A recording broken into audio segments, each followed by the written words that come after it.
Facebook's fake oversight board, whatever that is supposed to be, a group of a bunch of leftists who are supposedly giving Facebook oversight, have done not that and said Donald Trump should stay banned. But, how about you decide, Mark Zuckerberg, because it's a big fat waste of time. And we knew that was going to be the case. They'd give us nothing definitive. Trump is banned. The sitting president was banned. He can't come back. He literally is the most prominent candidate for 2024, assuming he will announce he's running. Yet still he will be banned because, we live in an oligopoly. And the Republicans just come out and go, oh, geez, oh, man, oh, I can't believe this is happening. I'm so surprised. We're going to fight tooth and nail. Because they didn't when they could. They're certainly not going to do it now. But now it's really easy because they can pretend like they can, or they're going to, even though they can't because they have no power in government right now. So it seems like a big fat waste of time. But interestingly, Black Lives Matter has a new list of demands, one of which is that Trump must be banned. I have no idea what that has to do with saving lives. I guess maybe Black Lives Matter is just a political organization that is helping the Democrats. So we'll talk all about that, I suppose. But we've got probably one of the foremost experts on big tech censorship. Allum Bokhari is joining us. How's it going, man? You want to introduce yourself? How's it going? I'm Allum Bokhari. I'm the senior tech correspondent for Breitbart News. I've been covering tech since 2015, when no one could imagine that a president might be censored on social media.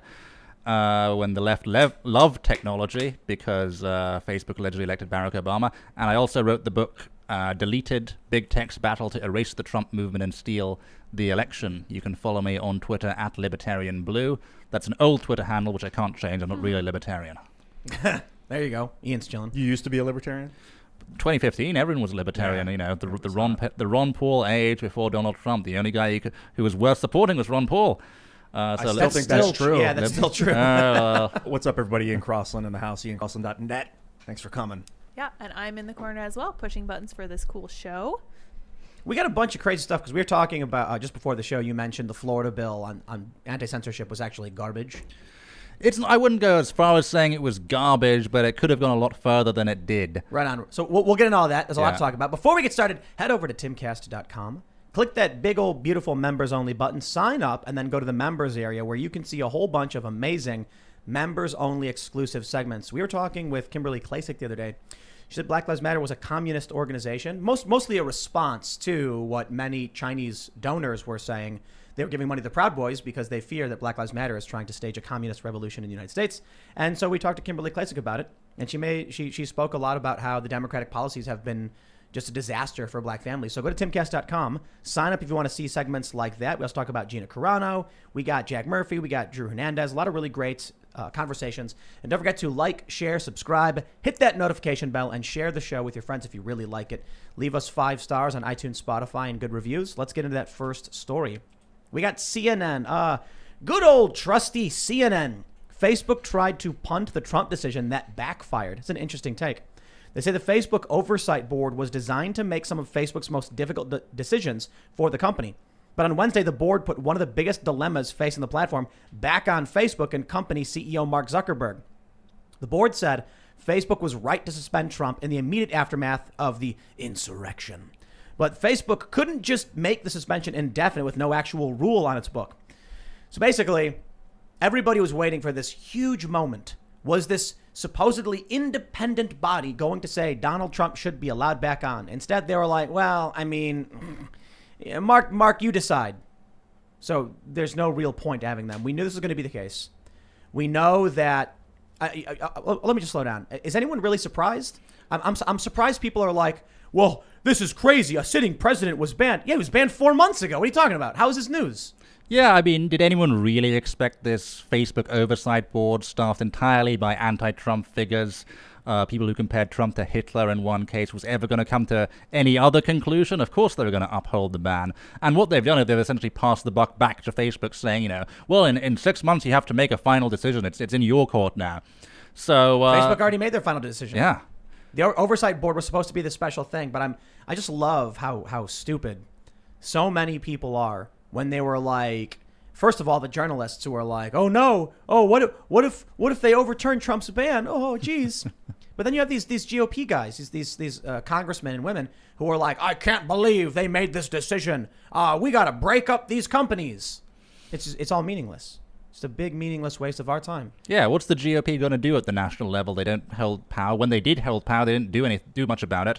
I will say the Trump administration was on the verge of doing something about it in the final year, but the final year was too late. They should have acted 2017, 2018 when people started getting banned from these platforms. The only hope on a political level now is at the state level.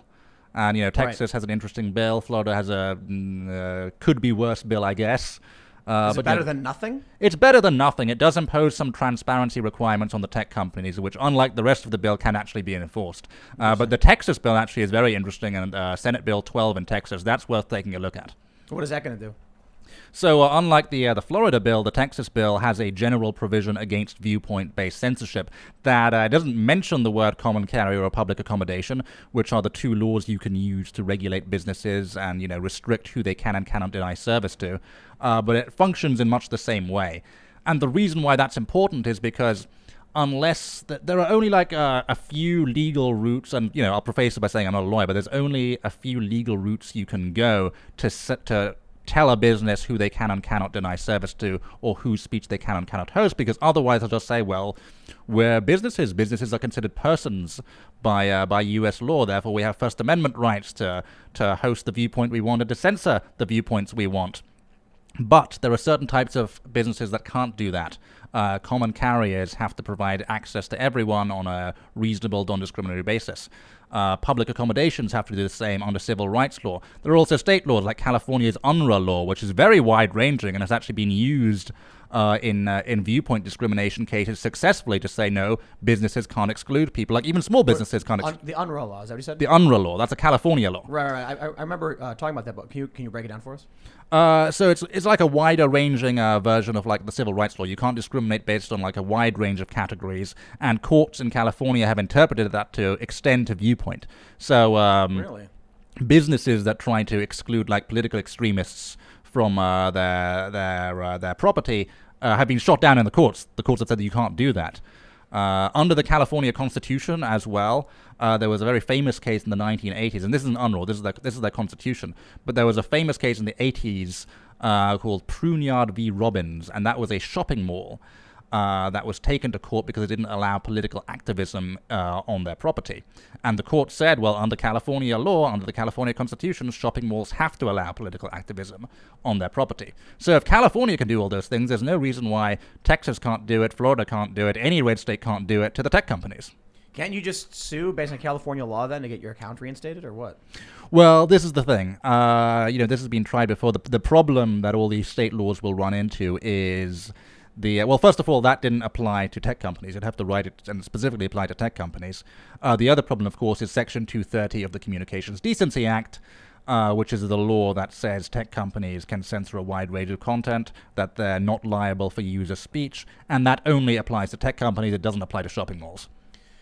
Man, talk about one of the stupidest things. I can't blame the government, the politicians at the time necessarily, because they had no idea what they were dealing with. And to a certain degree, it made sense. But a lot of people don't realize, I hear this all the time when people are like, they're a publisher now, they're a publisher. It's like, no, that's not what the law means. It's not how it works. Like the New York Times, you can't sue them for the comments.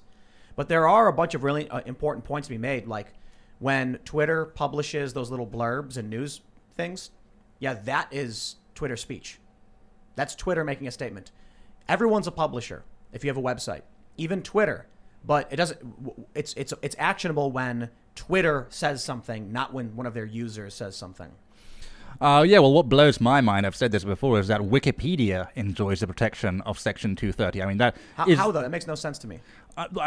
Wikipedia says it's an interactive computer service, just like Facebook and Twitter, and it provides a forum for all these anonymous editors to make these articles. But the function of Wikipedia is clearly a traditional publisher. It brands itself as an encyclopedia, and it says on every article from Wikipedia, not from Joe Bob Jr. Precisely, and if the Encyclopedia Britannica published in its paper encyclopedia, far less influential than Wikipedia these days, if they defamed someone, they'd be held liable for that. But Wikipedia defames people all the time. It's the entire purpose of some of these articles about conservative figures, and yet conservatives can't sue them over that.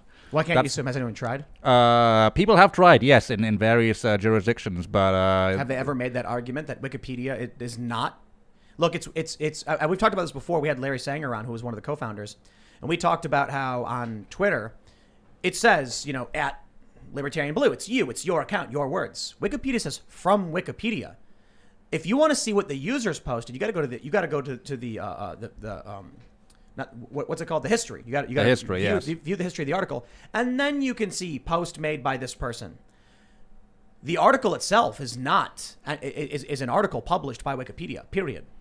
Yeah, but somehow Section 230 protects it, and it just shows how broken the law is, that it's protecting one of the most powerful publishers out there, the site that's at the top of nearly every Google search that can defame almost anyone. Maybe the issue is people haven't sued properly. And the argument needs to be, show the judge a picture of the article where it says from Wikipedia and say, so long as Wikipedia purports that the words on this page that show no reference to any users or any individuals, it says all of this is from Wikipedia, then Wikipedia has asserted it has published this of its own volition. I mean, I would like to see people try. I'm not a lawyer, but I assume, like, the amount of people that Wikipedia has defamed, I'm amazed that all of them, every single one. If there was a possibility, even the slightest possibility you could win a defamation case against them, I'm sure someone would have tried it by now. But I could be wrong. I hope to be proven wrong on that point. I guess the issue is damages. Yeah. For proving damages is always particularly hard. But the main issue is that you need millions of dollars to do it. I've heard so many stories from prominent conservatives where they've been defamed a million and one ways. And it's like, well, I don't have any money, so I can't sue them. And that's all. That's it. Massive corporations can get away with it. Individuals can't really do much about it. That's why social media was so powerful, because it finally gave the individuals a chance to speak up and push back. Well, now that's being threatened. If you got the wrong opinions, you're gone. Yeah, if the momentum of the alternative media and independent journalism that existed in 2015 and 2016 had been allowed to continue, who didn't have the rise of censorship, would have totally eclipsed CNN and the New York Times and Washington Post. That's why they had to kill it. Kill, the online freedom of speech. I think people need to realize.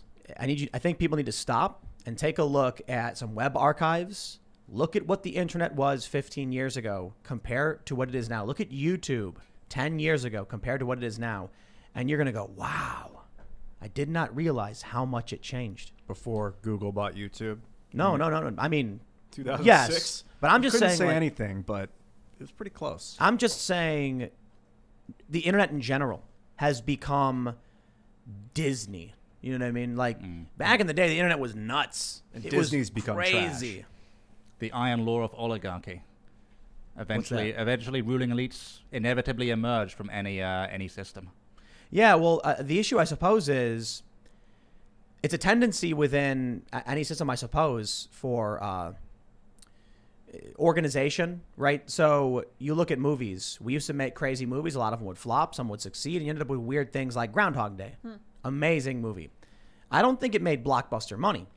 What happens is over time, people start realizing, it makes money, giant robots blowing up buildings and, cars exploding. So you get a bunch of Transformers movies with very little story, if any, because it transcends culture. So big explosions can be sold all over the world, but American culture with English speakers is harder to sell in foreign countries. You got to do a bunch of work. So they're like, just making a bunch of explosions, little dialogue. And then what ends up happening is we get all movies that are just derivative, bland. Remakes, bland. Yeah, lowest common denominator stuff. The 5th, 6th, 7th Spider-Man remake, okay, enough already. Yeah. And now we're at the same place, in the same way in the internet.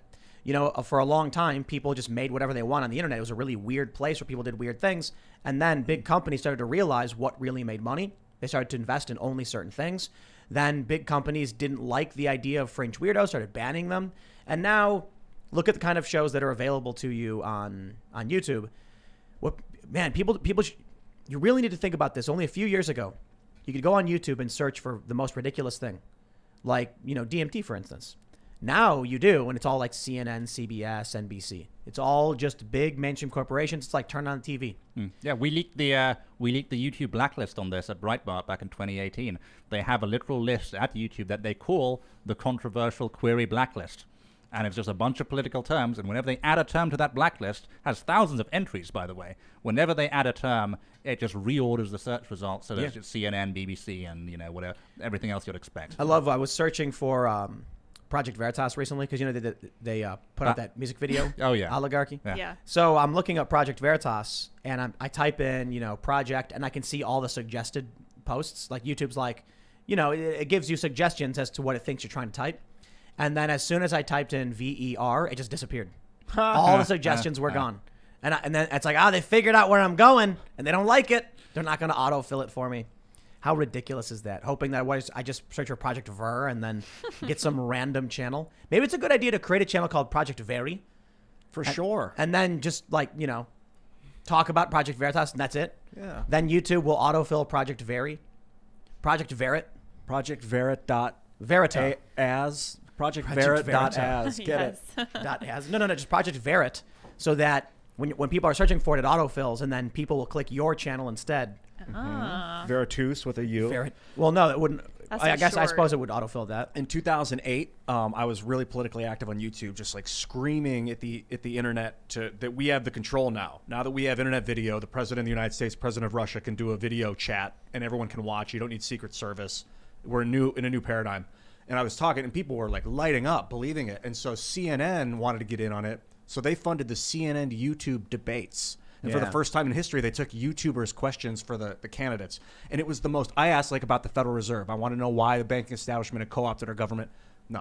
What they had the most cookie cutter stuff, but they were like, look how we're part of, this is CNN, look how we're part of this new uprising, and then it took about 2 or 3 years. By 2011, they'd completely co-opted the political conversation. Google bought it. Yeah, they don't do anything like that anymore. No, and then they don't even do it anymore. They realize now they just ban the comments on the White House videos, and now YouTube's eliminating thumbs down for Joe Biden because nobody likes the guy. Oh yeah, they love internet freedom and social media when it was helping elect Obama and helping do coups in the Middle East. But as soon as 2016 comes along and you get Brexit and Trump, everything changes. You go back to 2012, you will see articles in the wake of the Obama re-election like Facebook and the power of friendship. And its impact on the 2012 election. So they loved it for a while. I think shows like this, and I mentioned this before, it functions as a pressure release valve for a lot of people who are frustrated. Right now there's a lot of people who are listening, hearing us talk about censorship, and it's making them feel good that their concerns are being addressed. But YouTube and Facebook and Twitter knows that this conversation likely won't result in anything meaningful. The Republicans right now, in response to the Trump announcement, are saying stupid things like, it's time to break up these big tech monopolies. And it's like, what? not with 20th century. What are you talking about? Facebook, the reason Facebook works is because everyone uses it. You can't break Facebook into 10 different Facebooks. Then what? All of a sudden, Ian and I aren't on the same network anymore? And then so how does it work? I suppose if they break them up and force them to go open source and like decentralized, but that would destroy the company outright. So it's not something that can be done. What needs to happen is regulation on the platform that allows speech. However, what's happening is there are some people that YouTube allows. And why is it that I see every day a YouTube channel get nuked for the stupidest reason or no reason at all? But we're allowed to keep doing the show. Why? Like I said, I think it's a pressure release valve. If they got rid of every single, channel, then you'd end up with a whole bunch of people losing it outright, feeling like they've been just booted out. They have nothing left and they go nuts. But they need good old, milquetoast Timcast IRL so that people are like tuning in and hearing this and going, yeah, it's good. It's good to get the truth. And it is.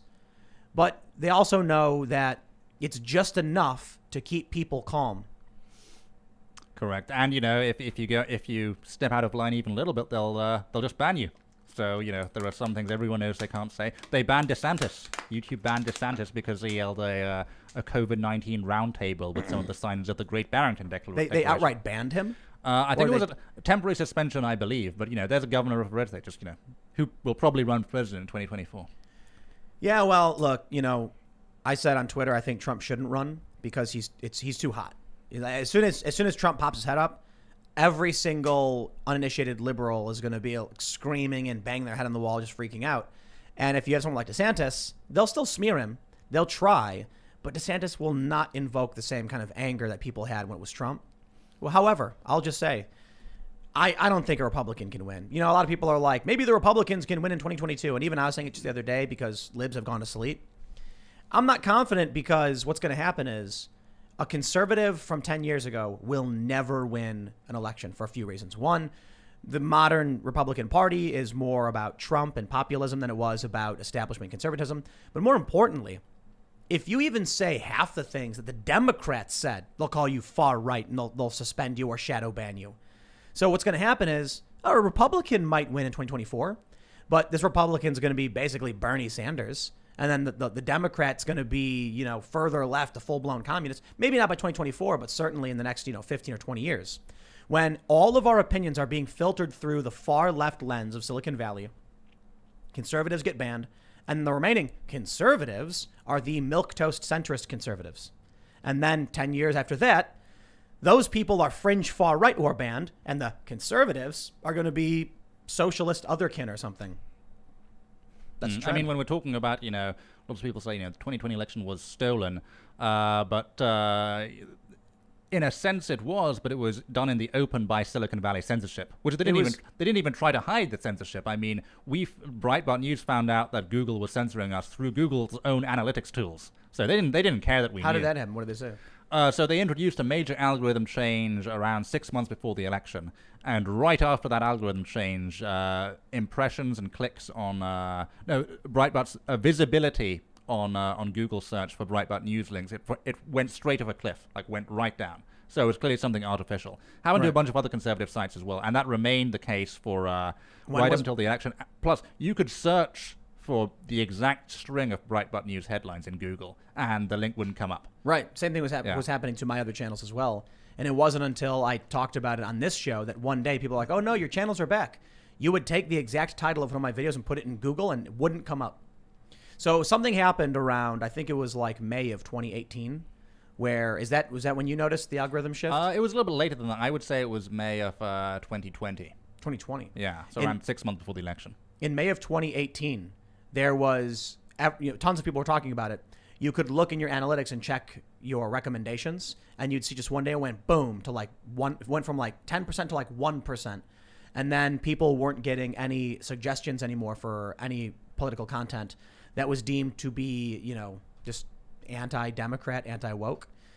And it's remarkable because back then I said Republicans were too stupid to deal with it. That's still true today. 3 years later, they are still not smart enough to save their own careers. And what's going to happen is by the time any modern, young, center-right conservative type gets into office, then the system it'll be too late. And you're not going to be able to get elected because the Republicans at that point are going to be socialists. Well, I think I'm a little bit more optimistic because I think the internet freedom that existed before 2016, that red pilled a lot of people. And, those people have not forgotten. They're still out there, millions of people. And I think what people need to do is focus less on national elections and more on activism at the local level, at the precinct level, influencing their local Republican Party or their local Democrat Party, because that's where you can start change, from the bottom up. It's much less competitive there. You don't need thousands of votes. You need hundreds or dozens. And just at the state level, get some at the precinct level. Yeah. And you go from the precinct level to the county level to the state senate level to the state level. Then why don't we just have why don't we start with a small town implementing these common carrier rules? Well, no, with common carrier rules, you need the state. But to influence the state, you need to get involved at the precinct level. Yeah. So, for example, one of the bad things, I like the Texas tech bill, but one of the bad things Texas did recently, the Texas Republican Party, rather, was issue a motion taking the party off Gab. Right. Yeah, because of concerns about anti-Semitic hate speech or whatever. And Governor Abbott supported that. That was... It's kind of weird that, the Texas Republicans are saying, oh, we're going to support free speech with this bill, which hasn't passed yet, but we're also going to leave the only, free speech social network. Yeah, so we have this from Texas Scorecard. Texas GOP Executive Committee votes to delete Gab account. How did your state Republican Executive Committee members vote? So this shows, I guess, everyone how all of these individuals voted. They say during their quarterly meeting in Laredo this past weekend, the state Republican Executive Committee voted 35-25 to delete the Texas GOP's Gab account after much debate. Consisting of one man and one woman from each of the state's 31 districts, the SREC is essentially the governing body of the Republican Party. They go on to say Gab is an alternative social media platform, and wow. That's very stupid. But yeah, on the one hand, that's a black pill because the party that's supposed to be anti-censorship and, anti-smears of bigotry and racism and anti-Semitism, things like that, is doing stupid things like this. But on the other hand, you look at this. This is the executive committee of the GOP party in Texas. It's not that hard to influence that if you get involved at the local level, at the local precinct level, and send delegates to the GOP convention and, make legislative suggestions, which anyone can do if you're a member of the party there. So, if more people did that, this would be a lot harder to do. It feels like not just with these stories, but a bunch of other stories we've been hearing about through the past months. The system is just rotten to its core, and I don't see how we pull out of this this tailspin. The foundation is cracking. It's like a building, and the wood is rotten, and the foundations are crumbling, and people are trying to come in and trying to hold the building up, but it's going down, man. I don't know. Look, people can be fairly optimistic, but you take a look at what's going on with Antifa getting released. They commit felonies and they're free to go. A woman, sells coffee and then she gets arrested. Big tech keeps doing this. The Republican Party is so pathetic and so weak that they've known about this problem for years and just sit there going, I don't know. I think anybody that hides behind a political party is pathetic and weak. But what do you do? Start your own party. You don't need a party. Sure. But regardless, the foundation is broken because there's too many people who are like, I have to vote Republican, otherwise a Democrat will win. When you say the foundation is busted and the allegory of the building falling down, what is it? What is what is it? The system that you're talking about, like Western literally capitalism, our country, the United States, the function of government and business is rotten to its core. Specifically, just the United States. I mean, other countries have other problems. I don't live in those other countries. I live in the United States, so I can talk to you about the U.S. I think other countries have problems. The UK, whew. They got it way worse. That country is on fire. I know. Yeah. A lot of countries arresting have it a guy for making a YouTube video with his girlfriend's dog. Man, those people are nuts. But we got that stuff happening here too, to a certain degree. A guy getting arrested for posting posting rap lyrics. They said those rap lyrics were threats of terrorism. It happens. There was that Ricky Vaughn case as well, a guy getting arrested for posting memes in 2016. Yeah, that's interesting because which was copied by a left-winger who was not arrested. The meme was like giving false information on how to vote or something. Yeah, but then a left-wing comedian did the exact same thing, imitating this, and she's just fine. Right. Yep, she made a video, I think, saying the same thing. Yeah, well, so the justice system is completely at the whims of the extremists. You look at the Chauvin trial. So this is amazing.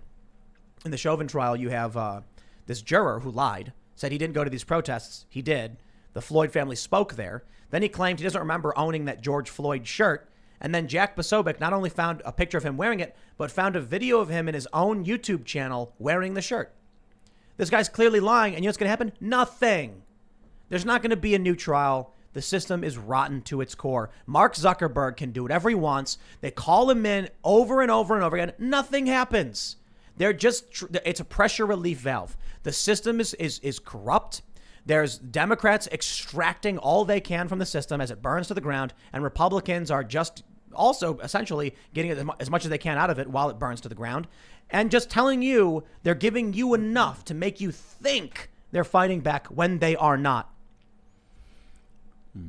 What was it? The $1,600 checks they sent everyone that are worth. I'm sorry. What were you going to say? I was just going to say hashtag not all Republicans. Senator Bill Hagerty, the new senator from Tennessee, has introduced a big tech bill that's actually good.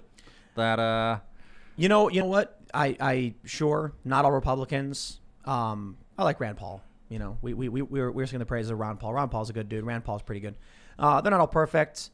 I like this thing about common cares, but let me tell you, man, when the Republicans had the power, they did nothing. Well, they actually sided with Russiagate. That was in part because they weren't feeling the pressure from the base. When they feel the pressure, they actually flip pretty quickly. I saw this firsthand during the confirmation of Nathan Symington at the FCC. This was a guy who I knew personally was not bought by special interests, who was opposed to tech censorship, who'd worked on efforts against tech censorship. But Republican senators, they weren't an establishment guy there. So they were wavering. If it was left up to Republican senators, they wouldn't have let this guy through. But, at Breitbart News, did article after article, putting the spotlight on each Republican senator that was wavering, and within days of doing that, the senators all flipped and said, "Oh yes, of course we'll support Trump's nomination to the FCC." It is possible to accomplish change through the system, but only if you keep the spotlight on these people 24/7. It's possible that because the traditional liberals have gone to sleep now that the Democrats have taken everything, come 2022. Conservatives and disaffected liberals, moderates, the anti-woke are in full offensive, and the libs have gone to sleep thinking they've won. So maybe in 2022, the Republicans gain back the House. Maybe they'll get back the Senate. Maybe in 2024, they can get back the presidency. But I got to say, I'm not confident that even if they do, they'll do anything.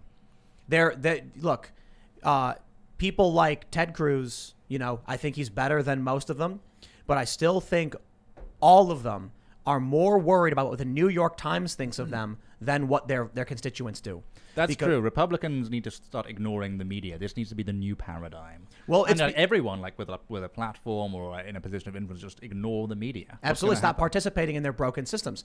These Republicans are probably sitting there thinking, well, if I actually do the right thing, they'll lie about me, and then I'll lose fund. Then people won't want to donate to me, and corporations will get scared. So I better just toe the line for what the media says. And thus, the media dictates what the Republicans do. The Republicans do just enough to make it seem like they're doing something, and they do nothing. So what happens when the Republicans actually win back these seats?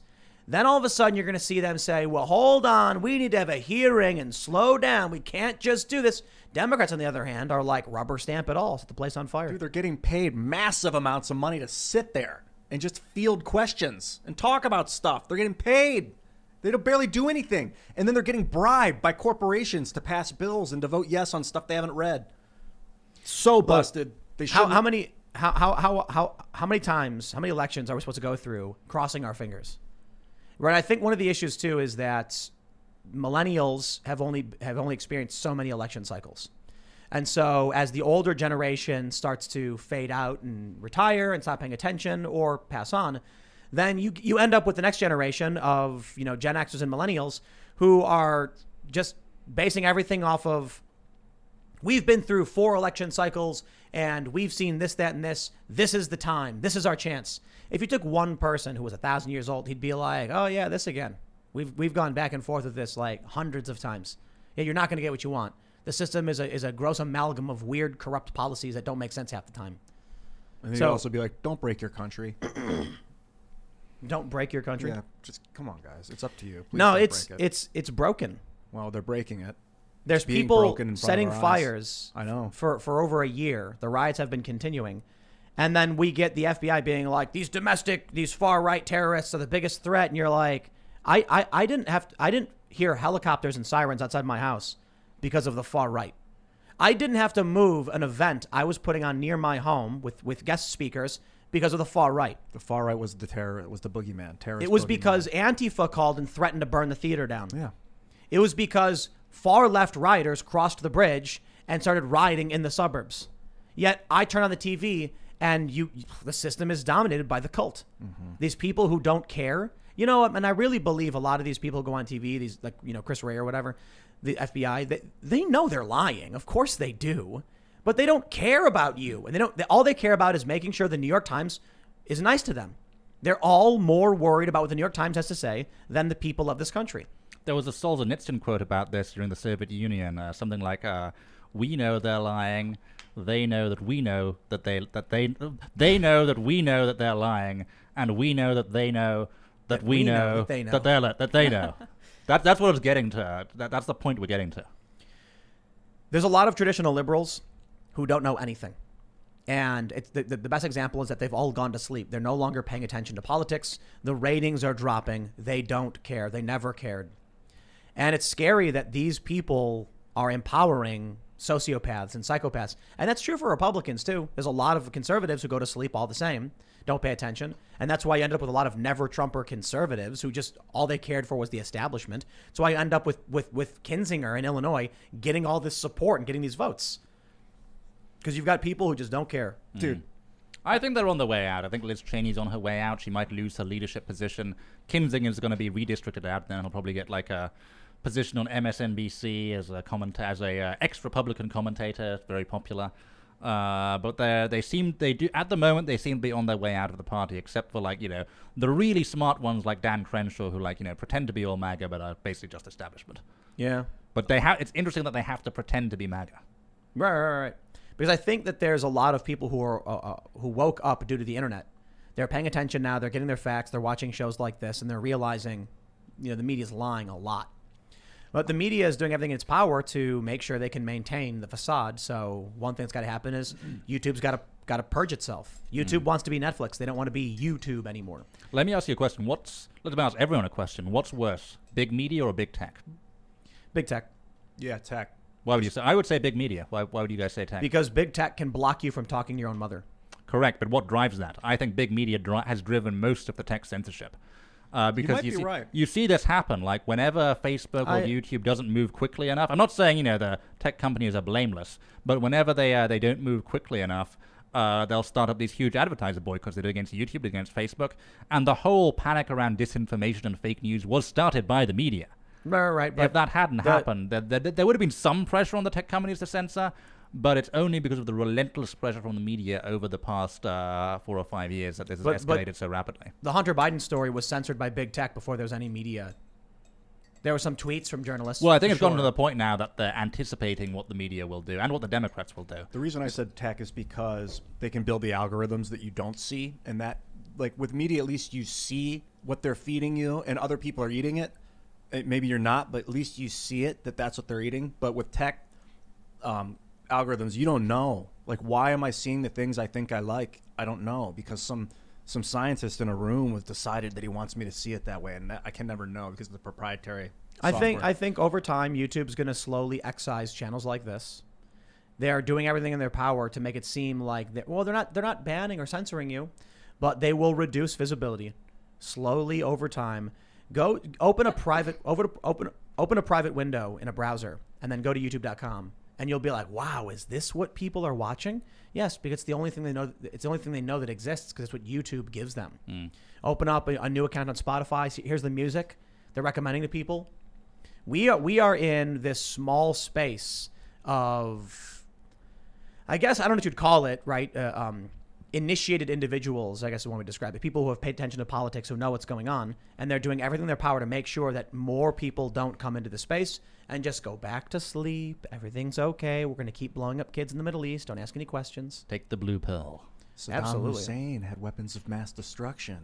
Actually, he didn't, but they told us that for years, and that allowed us to invade Iraq and station troops and murder. How many tens of thousands, hundreds of thousands of civilians? Lots of civilians. How many people have died? Hundreds of thousands. This is the same companies that are giving us the lies now about the far this and the extremist this and the color of that guy's skin. Like, and you know what the best thing about all of it is? In 50 years, if they win, no one will ever talk about this conversation ever again. No one will remember. Yeah, it'll be in the history books. It won't be in the history books. It'll be purged. It'll be excised from the great libraries of the digital cloud. And it'll never have happened.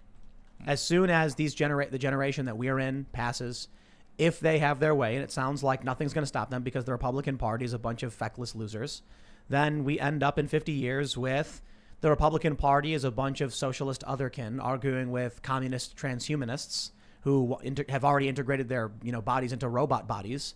And I made this joke on Twitter, but it's not meant to be a joke. It's the truth. In 15 years, you're going to have a young Republican being like, everybody knows that socialism is good, but these communists are too far left. That's the way it's been going. You can see it happening. Absolutely. You just need only look back a little bit to the 90s, to look back to the 2000s when Bernie Sanders is like, we need a border barrier. Hillary Clinton, Kerry, all these people are like, build the wall. Then Trump's like, okay, build the wall. How dare you? You're far right. Open borders now. The people who used to protest the World Trade Organization, this is hilarious. The battle for Seattle or whatever, the battle in Seattle. Remember that? I think it was late 90s. Huge World Trade Organization protest. It was the left saying no to this big free trade internationalist policy. Now they're for open borders. The oligarchy co-opted their own opponents. I actually read an interesting article by Angelo Codevilla, former senator. He's out at the Claremont Institute. And I'm sort of arguing against myself here because I said, is big media worse than big tech?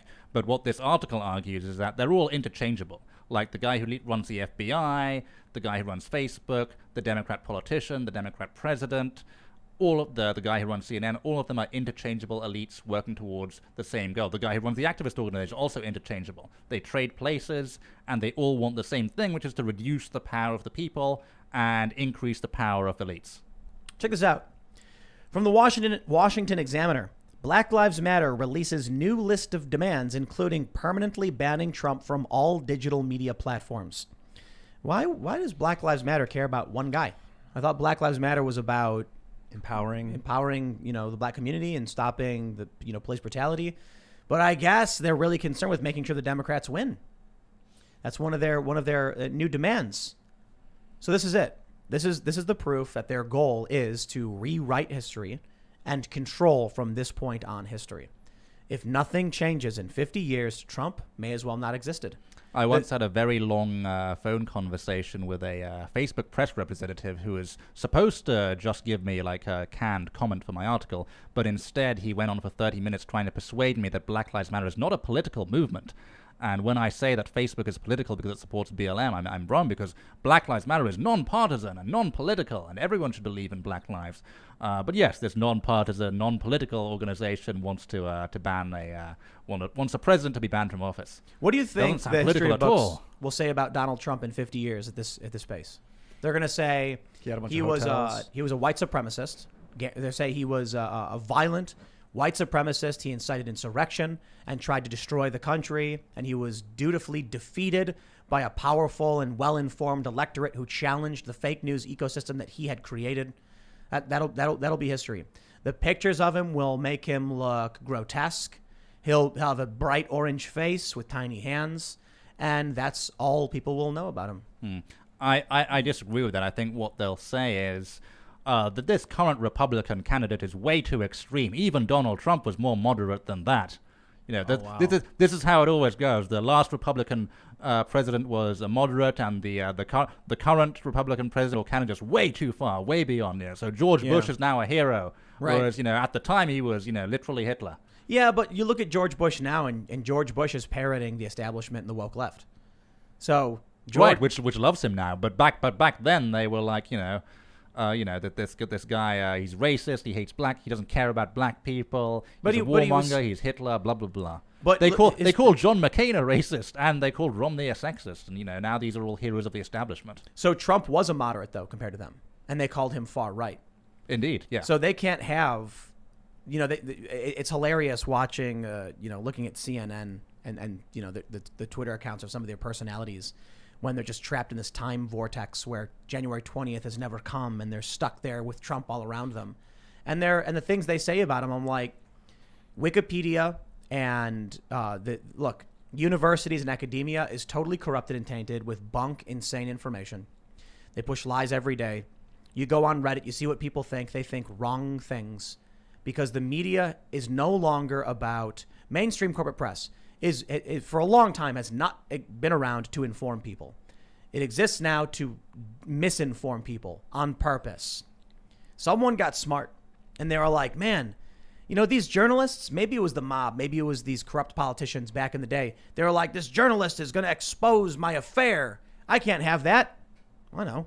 Let's buy the newspapers. Well, Goebbels, Hitler's minister of propaganda, was legit spearheaded that charge when they had basically had the first time in history they had TV and they could use media like that. So they decided if you tell a lie enough, eventually people will start to believe it. That's I right. wouldn't be surprised if people in the future are told that there were weapons of mass destruction in Iraq. And that they it just was start to believe Trump's white supremacist followers who are spreading lies. I wouldn't even be surprised if there are people today that think there were. Like, you would Oh, think yeah. that would be the most red flag, we made a mistake thing to teach kids, but they don't want that. And I say they, and I hate using they as a bland thing, but this military complex, whatever you want to call it, military, capitalist, coercive, whatever. They really want to sell bullets. They need to. And they're afraid that if we don't police the world, someone else will. I think it's way, way more than that. I think that's overly simplistic. Yeah, I'm being kind because we're on TV. On the internet. Yeah, on the internet. I don't think it's about necessarily selling bullets. It's about maintaining dominance. And it's not so much they're scared someone else will police the world. It's that they want to maintain dominance. Everybody wants more. I think it's fair to say there's concerns about China's expansion in Russia. But if they really cared about that, I'd imagine they'd be taking China more seriously, not being deferential to China. I think the reality is many politicians are like, look, I don't care who's in charge, so long as you keep giving me money and I get to be super rich. So when China starts doing its thing, they go, what's the easiest way to make money on this one? Just side with China. Yeah.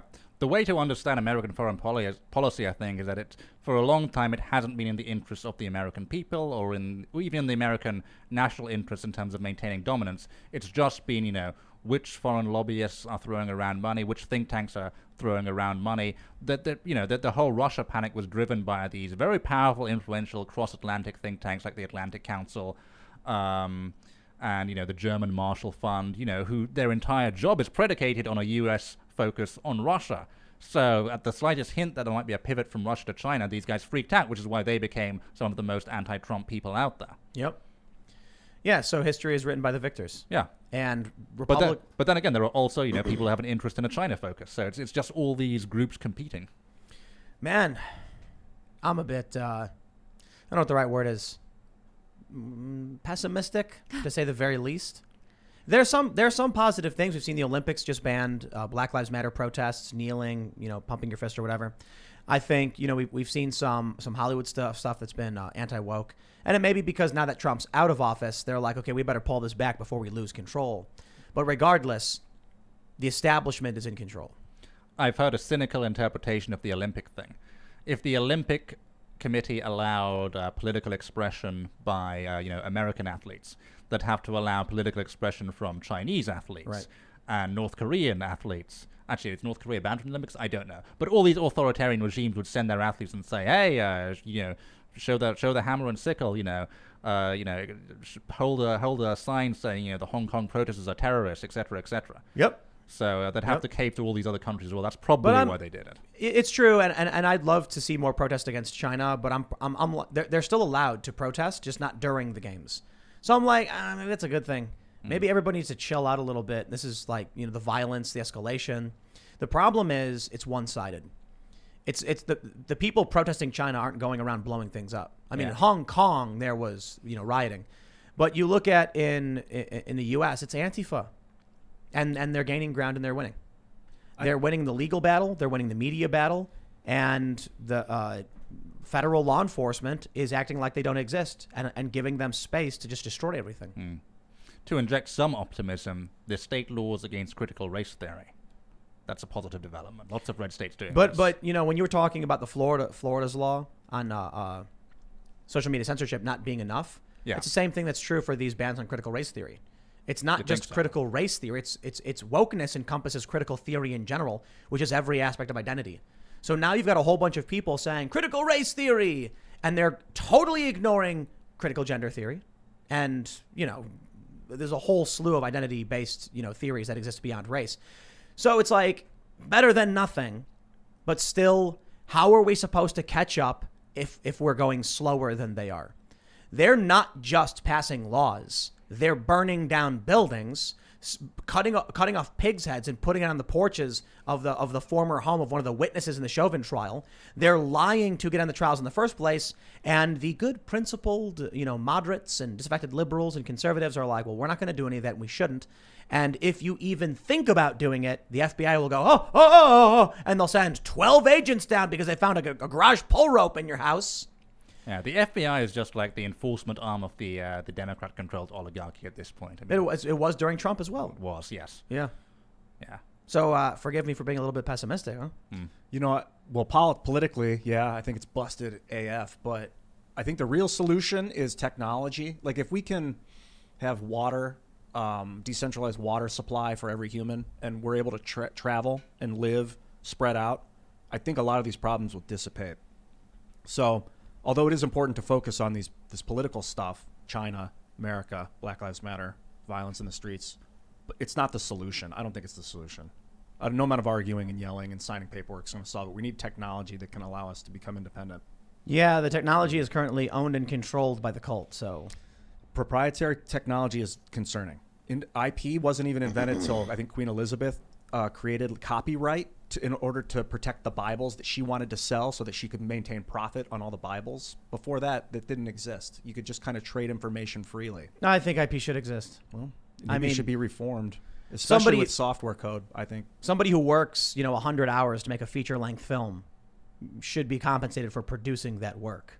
And people saying, it's just information, I can share it all I want. It's like, okay, like someone worked really hard to make something they want to sell. That's why crypto works. That's why crypto is so powerful. because you can't duplicate it. It's a non-duplicatable asset you can have digitally. I like the idea, like if you made a movie and wanted to sell it for $9.99 for someone to watch it, and then I got a hold of it and wanted to sell it for $1 for people to watch it, that 90% of those profits would go to you automatically. So if you could somehow code into the software that no matter where it goes and who profits off of it, it always goes back to the creator, at least a large percentage. I'm getting off topic a little bit. Yeah. But this is... Yeah, I guess the main topic is... I'm interested in this, actually. I mean, I think you were saying earlier about how all these Hollywood studios just regurgitate stuff, and do the same formulas again and again, the same remakes again and again. If they didn't have full control over the IPs, and as you say, if people were allowed to reproduce and create new stuff off of that IP, and all the profits, or a significant amount of the profits, go back to the creator, then I think you'd see a lot more creativity. Mm-hmm. Yeah, definitely. Creative Commons, things like that. I don't know, though. It's decentralized from the internet. There used to be a small amount of really big bands and movie producers and movie stars who made a lot of money. And now, because movie theaters are going away and because Spotify exists and everything's decentralizing, this is actually what I think is contributing to the destruction of our culture and society, that people can choose whatever they want. So it used to be that it's like, what do you watch? Well, you can watch the news or you can watch the Oscars. So everybody would watch the Oscars, whether they liked it or not. It was what was on. Now the Oscars comes on. It's like, what did we watch during the Oscars? I don't remember. We watched something. Oh, Mortal Kombat. I was watching Mortal Kombat instead because it came out. The movie. It's the Citizen Kane of our generation. Excellent film. Yes, just totally amazing. And I didn't watch the Oscars. It's so extreme too. How many videos are on YouTube? Guess. The billions. You have billions of choices of things to watch during the Oscars. You used to have like 70, maybe if you had cable. No, you had like 5. Before that, you had 5. Yeah. ABC, NBC, CBS. Now you have billions of things to watch. Static things that always are there to watch. There's no schedule. You have to wait till 8 o'clock. I mean, it's a different reality. This is why elites are so scared of the internet, though, because it's taken away that shared reality. And, there are downsides to taking away a shared reality, but it took away a shared reality that they controlled. And that's what they're afraid of. Right. Now people find whatever community they want for whatever they want to believe, and then you end up with people believing insane things. So it's funny. I love how CNN is obsessed with like QAnon and Trumpism, and I'm just like, the level of the level of cultism within like the fringe QAnon people is identical to the zealotry of the woke left. But the woke left is institutionally accepted, spouting ridiculous, insane, fake news nonsense every single day. I think one of the most dangerous people on TV, left is like Tucker Carlson is dangerous. I actually think one of the most dangerous would probably be like Chris Cuomo and Tapper. And then to a lesser degree, people like Brian Stelter. Their jobs are to misinform you, to make sure you don't understand the world. It's like they're purposefully trying to make you see things incorrectly so that you can't do anything about it. Case in point, I think it was it Tapper? When he was like, was he the one who said you couldn't look at the WikiLeaks documents? Or was that Cuomo? It was one of them. Yeah. Definitely one of them. They were like, don't forget these WikiLeaks emails. You can't look at them. It's illegal, but we're allowed to do it. And then they can all right, what? They want to make sure you don't know things. Brian Stelter on his show goes, don't watch The Spin. Make sure you come to us. We're the only ones who can bring you the truth. I'm like, you guys are crazy. Yeah, Evil. I mean, you look at the shared reality created by, institutional corporate media. They believe insane things about, white supremacy and feminism and the patriarchy, and they believe this for decades and decades. And I think the QAnon thing, they're just insane that they now have to compete with other insane realities. I mean, the QAnon thing is not relevant in my opinion. Sure, there's a lot of people on the internet who believe things that are not true. I know people who believe the earth is flat because they went on the internet and read some weird website. Then I open Vox, and they're repeating fringe conspiracy theories. They did it for years. Bill Maher, I love how it's one of the sweetest things, like one of the funniest things, to see Bill Maher get corrupted, because he's this proud, like, rational guy who's like, oh, religion is crazy, and I think, and oh, these Republicans are so dumb. And now it's like he's coming out and admitting, yeah, Russiagate wasn't real. It's like, but dude, for years you were prattling on about it. Did you not take 2 seconds out of your day, you spineless coward, to actually read the news? No, because people at this age and this point in their careers, they sit back with their eyes half closed. Bill Maher probably sparked up a doobie and then said, just do the work for me. I'm done. And so then some dumb intern turns on CNN and just writes down what he hears. Says, here, Bill, here's your criticism. And then Bill comes out a week after Covington, when everything was debunked, and says all of the BS lines. And I'm like, bro, do you have Google?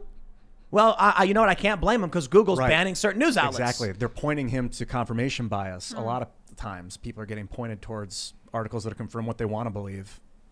And now he's supposed to be the sane liberal guy.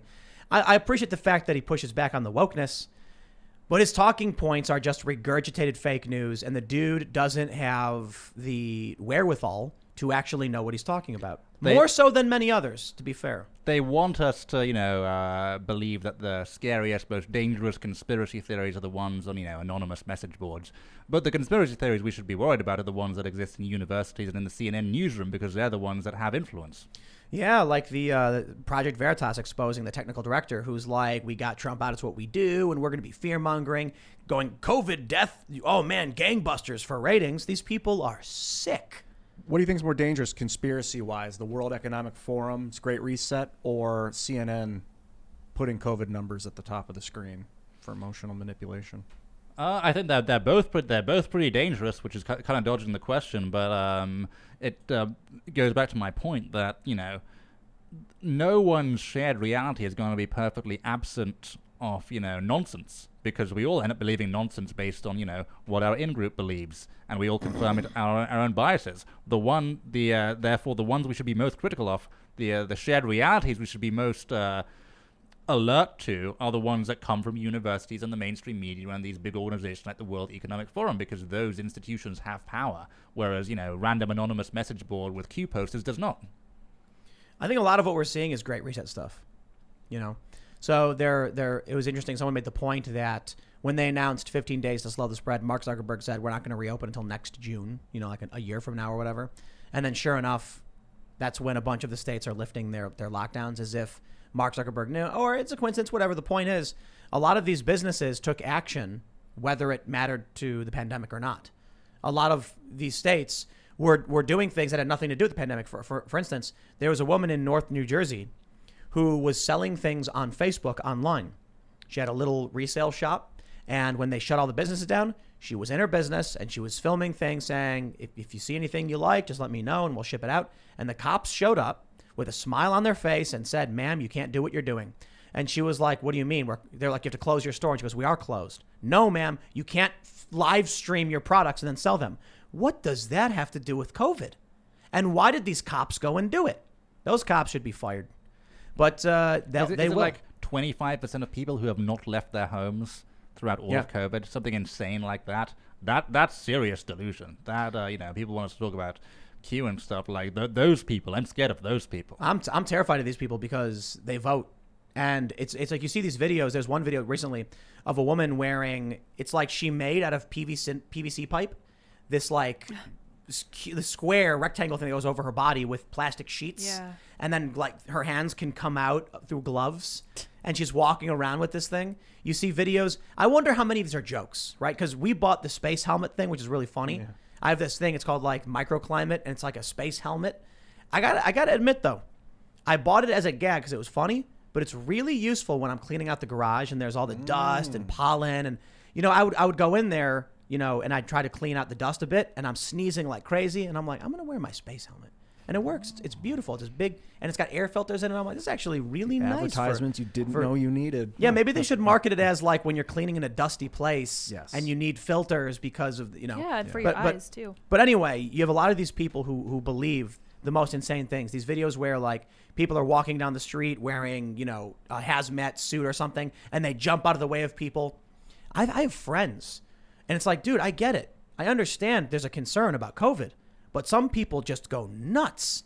Yeah, I mean, I understand if you're like in a vulnerable group, if you're older or if you have some sort of condition that makes you particularly at risk due to COVID. But like normal, healthy people are doing this. Like, I don't know if you It's saw. not just the lockdown. It's Yeah. like the extremism. It's the wearing the weird hazmat suits with like an air canister. What gutted me of everything I've seen in the last 2 years is the baby, when the baby was born in plastic, and then the mom like pressed it against her, pressing the baby's face against the plastic sheet so it was protected. I don't know. It was just so sad to be for the baby's first experience in life to be smushed into plastic. Right. The point I'm trying to get to is that there are a lot of people who believe insane conspiracy theories that are unfounded. Not even the mainstream media is saying it, but there's no criticism from journalists over what crazy people are saying. You got to be so careful because you can get banned for criticizing specific things you don't even know what they are. No, I'm not saying that. I'm saying CNN's Brian Stelter will never come out and say Antifa is a problem. He's done it like when Andy No got attacked. He did a blurb where he's like, a journalist shouldn't get attacked. See, there we go. Anyway, moving on. Tucker Carlson, by the way, they won't do it. So yes, we all know QAnon is bad. We all know these people believe crazy things and they never seem to give up. We don't talk about the fringe far left conspiracies, the lunatics who believe insane things about like. The left always tries to disavow this. Like, what conspiracies? Well, there's like a whole bunch of weird medicinal websites that are run by crystal woo-woo people who are leftists, who are socialists, who are hippies on farms, who believe insane things about medicine and about hospitals. The media doesn't talk about that. They like to talk about anti-vaxxers, but they only ever highlight like a conservative or just like some random person on the internet. They don't talk about Russiagate. Literally 4 years of the mainstream media propping up completely fake news. And they still do it every single day. So it's gonna be fantastic. Look, this bill in Florida, maybe they won't be able to actually enforce these things, but there's a provision saying that news organizations can't be banned based on their content. I'll preface by saying I'm not a lawyer, but like the lawyers I have talked to say, it's extremely difficult for that to get past the First Amendment unless you also have some kind of common carrier or public accommodation requirement. I'll say this about the Florida bill, though. It does have a pretty strong transparency requirement that can't be dodged, by appeals to the Constitution or to 230. So that could be interesting. It might force these tech companies to really, show us what's going on with their algorithms. Although they might just do that and say, okay, yeah, we are censoring you. We don't care. What are you going to do about it? At the very least, a bunch of lawsuits will be filed at the state level. Yep, that will happen. And then what's Facebook going to do? They're going to deal with. I mean, we talked about the other day. You got 21 million people in Florida. Let's say around half of them are Republicans. Around 20% are probably paying attention on social media because that's the number on Twitter, and 2% of those are active on Twitter, actually posting. So you can have between a couple 100,000 or tens of thousands of people and millions of people who might actually have issue with these social media companies. Many of them might file lawsuits and have grounds to do so. And they might, but it's doubtful in my view that any of those will, survive in court. I think the tech companies will win. Now, at the state level? At the state level. Now, but how if if the state passes the law and then they go to a court in that state and say, see what your law says? That's what they did. The tech companies will just take it to the federal. They would have to appeal to the feds. But that still means they're going to be attacked on multiple fronts, that they're going to have to pay for these lawyers. They're going to have to take it to court, and it's going to cost them a lot of money, and they're not going to get their court costs back. Not that much. It's very hard to impose financial consequences on the tech companies that they actually care about, and it would have to exceed the financial cost that the media can impose on them by whipping up ad boycotts, and that's like hundreds of billions of dollars. Well, the problem ultimately is none of these things individually. It's our community. It is that we don't care about each other or our country. We have no shared interests, no shared goals. The country is split not just down the middle, because sure, there's a culture war with a left and a right, whatever those factions may be, but there's subcategories within these factions that are fighting with each other that dislike each other. The states are another instance of factional conflict, and these boycotts are the most insane. These corporations and the ad boycotts are the stupidest things ever. You see Coke now backtracking. Oh, no, we didn't mean to criticize Georgia. It's just absolutely insane that these corporations are deciding to sacrifice their business for like 7% of the country. One way to look at it is that centralization is fighting decentralization. Like the internet has busted up everyone's shared realities. We're now going into, the realities we like best. But the forces of centralization are trying to fight that by suppressing all these ideologies and imposing one shared progressive worldview on everyone, what needs to happen is the law needs to follow the trend of decentralization and actually create, and culture needs to create more tolerance for, diverse viewpoints, because viewpoints are getting more diverse as, shared reality breaks down. Right. I see why the centralization is doing that, because historically, if a culture would permeate or break apart, it would be taken over by outside forces. So they want to make sure it's a strong. But if we evolve the decentralized system so that it communicates properly with itself, then we should still have similar security to a centralized system.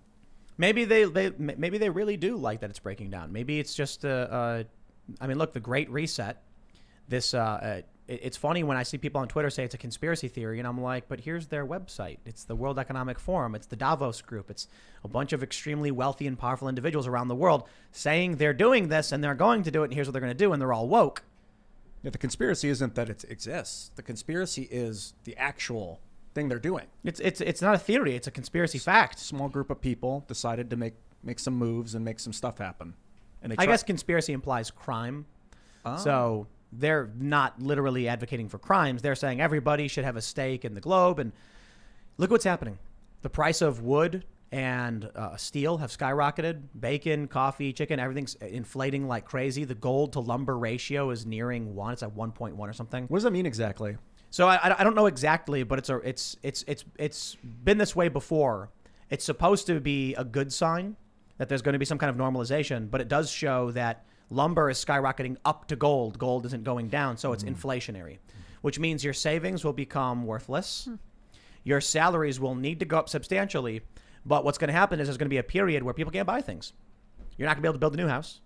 You're not going to be able to expand your company and buy and have new projects. There's going to be a very serious recession, maybe even a depression. And that means your savings will be worthless. People need to understand this, man. They don't understand how dangerous it is. It's one of the reasons Doge and Ethereum and Bitcoin are probably skyrocketing, because look, I'm sure the meme has a lot to do with it. Dogecoin, haha, it's so funny. It was at 63 cents or something, 67 cents at one point. Yeah. But it's a lot of people saying, I don't want to have US dollars right now. So what can I do with it? Oh, here's a meme. People have confidence in this thing. I'll buy some of that. But Bitcoin and Ethereum have real value. Ethereum as a function, as an actual tool function for a lot of different services, and Bitcoin just as a digital store of value and first in, best dressed. So people are trying to find a way to not hold US dollars. That's certainly my perspective, which is why gold and silver are also on my mind as well. I think people need to understand, if you work right now for 1 hour, and that 1 hour of labor gives you enough currency to buy, maybe a meal at a restaurant, if you hold on to that in 4 months, that will not be able to buy you anything anymore. That money that you had that at one point could have bought you that chicken dinner won't be able to buy you even a soda. That's what inflation means. It means the labor you do is constantly being devalued as time goes on.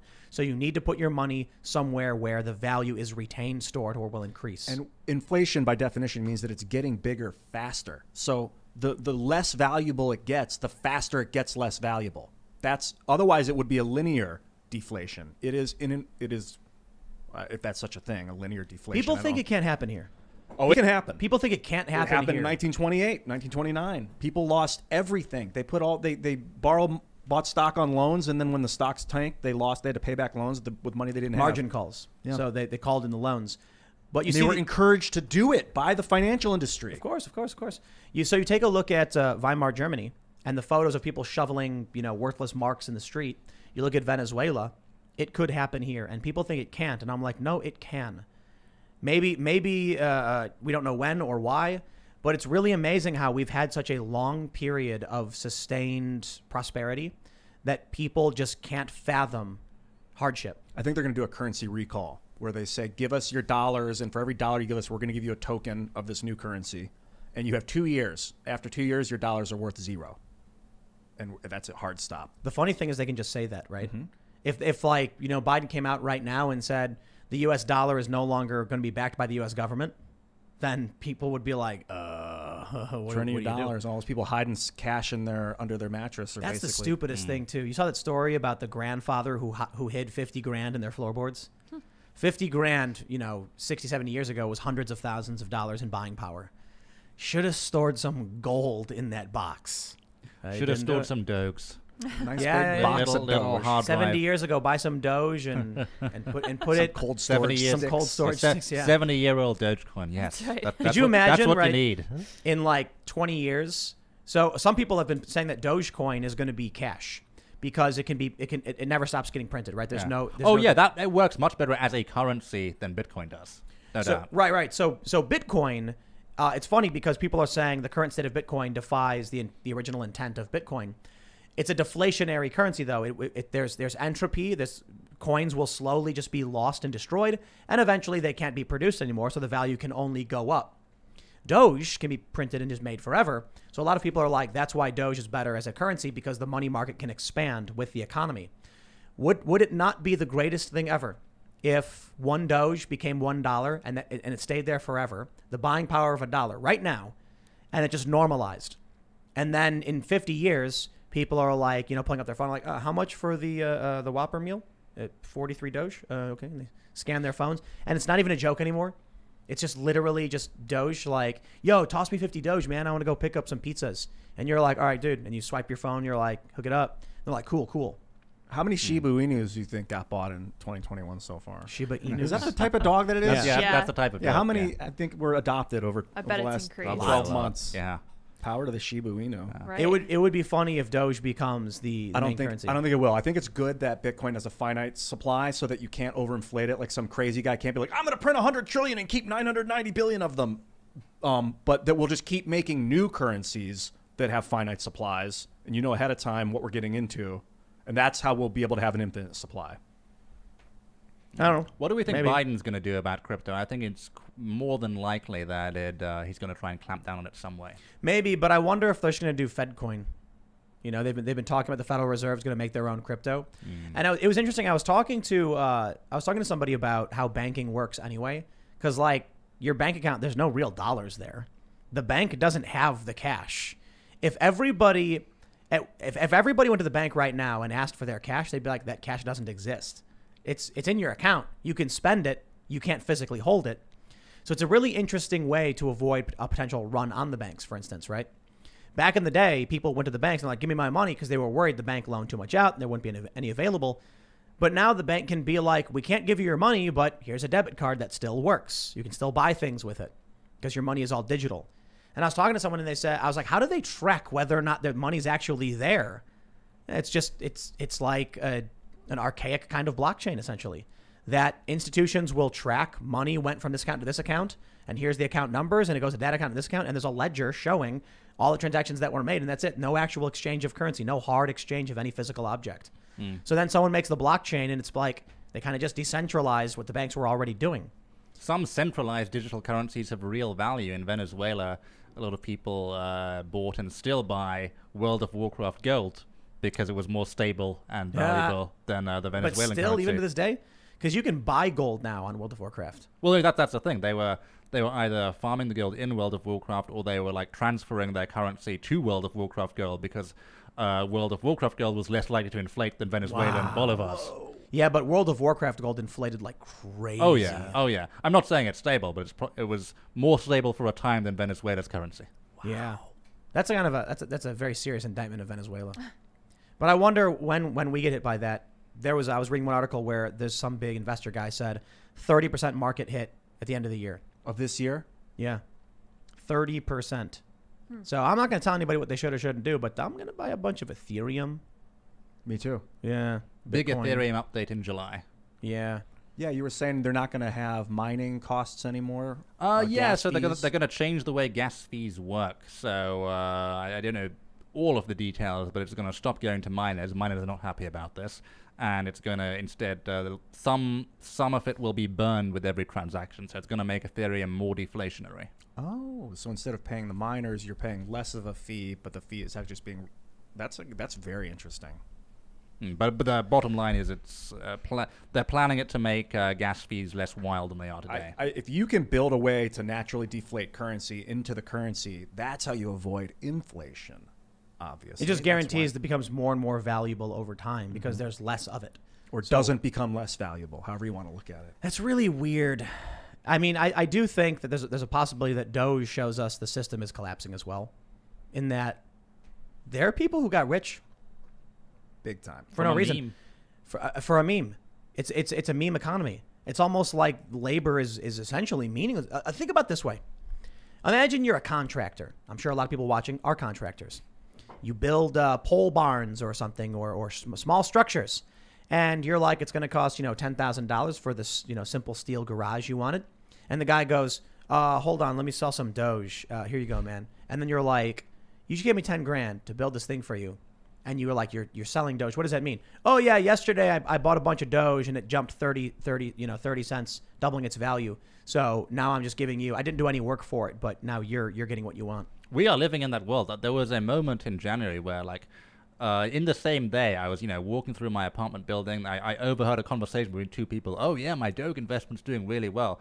Went to a restaurant. The waitress was talking about how her boyfriend made $1,000 from Doge. Everyone was talking about it and investing in it. That's why I confidence is all that matters. People thought that for a while people were saying Litecoin was the silver to Bitcoin's gold, and Litecoin is particularly valuable. Bitcoin Cash is up significantly, but it's all about confidence. Bitcoin has confidence. Big companies have invested in Bitcoin infrastructure. Dogecoin has the second most level of confidence, in my opinion. Mm-hmm. The issue is that there's so much Doge. There's a massive quantity of this. It's probably better to say Ethereum has more confidence, but I think Doge might be even more than Bitcoin, to be honest, for a few reasons. A regular person who looks at Bitcoin and sees $60,000 says, I can't buy it, because they don't realize that you can buy fragments. Mm-hmm. You can down to the 8th decimal point. But they see a Doge and they're like 60 cents. Oh, I'll put $10 in. Yeah, and Doge is so volatile, it goes up and down so steeply that there's always going to be like a significant dip that you can buy in at. Dude, it goes up and down so fast because of the meme. There are programs you can buy that's buy and trade on algorithms, and you press start, and at the end of the day, you made 10 grand. Wow. Because what it does is it has a certain amount of money and a certain amount of Doge, and it buys low and sells high automatically. And looks for trends, probably. Like when a tumbles start to happen, it'll get in and out. It's really simple. It's like Doge hits, so like if there's a certain percentage spread, it'll sell when it's high. And then when it dips back down, it'll buy again. And then if it's a certain period of time where it's only going up, it'll just buy in and then sell high. And it keeps doing this, and it keeps increasing the amount of currency and Doge you have. So people have been doing this since the inception of cryptocurrencies. I remember back in the day, there was one website, I can't remember what it was called, but they had hundreds of clones of Bitcoin. And people would just make simple programs that would buy and trade whenever one would go up. It would go down, they'd buy. When it go up, they would sell, and they would do it with all the different currencies. People made a ton of money. I got to find these Doge algorithms. It's not even it's really simple. It's like if increase 5%, sell. If decrease 5%, buy. It's like really ridiculously simple. And so it just sits there tracking the current price, and it's going up and down, and then it buys, it sells, and then it buys, and it sells, and then it buys, and it slowly goes up, getting you more Doge and more cash. Mm. That's due to the volatility of Doge. I mean, day traders do this in general. You look for a particular stock you think is going to spike, and then as soon as it does, you sell it immediately, and then move on, and you don't worry about it. But I do wonder, like the Bitcoin bull market's been going on so long. When it goes down, it'll really go down. No. You think not? Nope. I think a Bitcoin, it has its periods. It hit 20K a few years ago and then dropped down to like 7, and everyone was like, no. And some people mortgaged their homes and they were panicking. And that was a huge mistake, because if they had just held onto the Bitcoin, it would be 60. There were people who bought in at 20,000, and when it tanked, panicked and sold, thinking, I've lost everything. Oh, yeah, of course. But my point is, like, as the market expands, as more people become participants in it, the panics grow more severe, because there are more people panicking, more people selling. What's going to happen is, so recently I think it dipped down to like 47 in the past couple of weeks, and then a bunch of institutional investors immediately were like, yes, and they bought it all up for discounts, knowing that it's going to go up. I think a Bitcoin will reach $1 million, and probably more than that, but I think $1 million at some point, and I think particularly soon. For two reasons. The buying power of the dollar is dropping dramatically, and the investment into Bitcoin infrastructure is going up dramatically. So that means the value of Ethereum and Bitcoin, they're literally gaining value as more and more people want them. The demand is high. But also, corn is up 44%. So if you're holding $1, you can only buy half as much corn. You're holding a Bitcoin, you can buy even more corn. So Bitcoin's going to go up. It's deflationary. There's a finite amount. Coins are lost every day. Demand is increasing. The price can only go up. And you know what? A 1 with 8 decimal points. 1 Bitcoin. And then you put a period, and then you do 8 zeros. You know what would happen if you got rid of that decimal point and put commas? You'd get 1,000,000.00. I think Bitcoin will hit $1 million. So that's just my opinion. I'm not telling anybody to do anything, but I'll tell you this. You do what you think is right. You talk to your financial advisor. I'm going to buy crypto. I'm also going to buy, you know what I invest in? Things I can use. Because I'll tell you one thing. An investment into cryptocurrency or gold or silver or anything like that is an investment predicated upon your belief the system will not collapse. The dollar may lose value. Inflation may happen, but you do believe you'll still be able to trade within the system.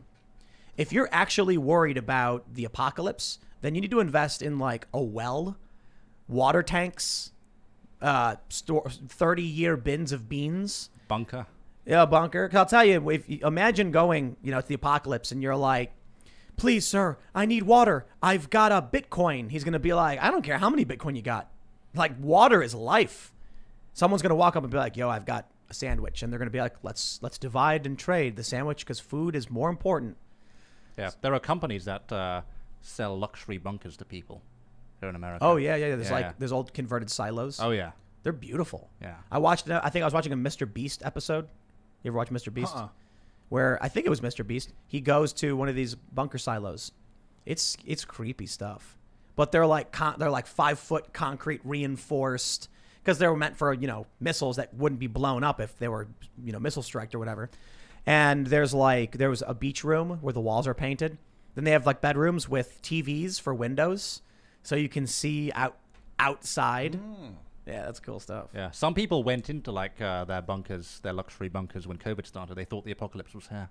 Wow. Yeah. What other good things to get if you're expecting that? Like solar, I would think. Like just some sort of like renewable energy electricity source and like a ham radio or something.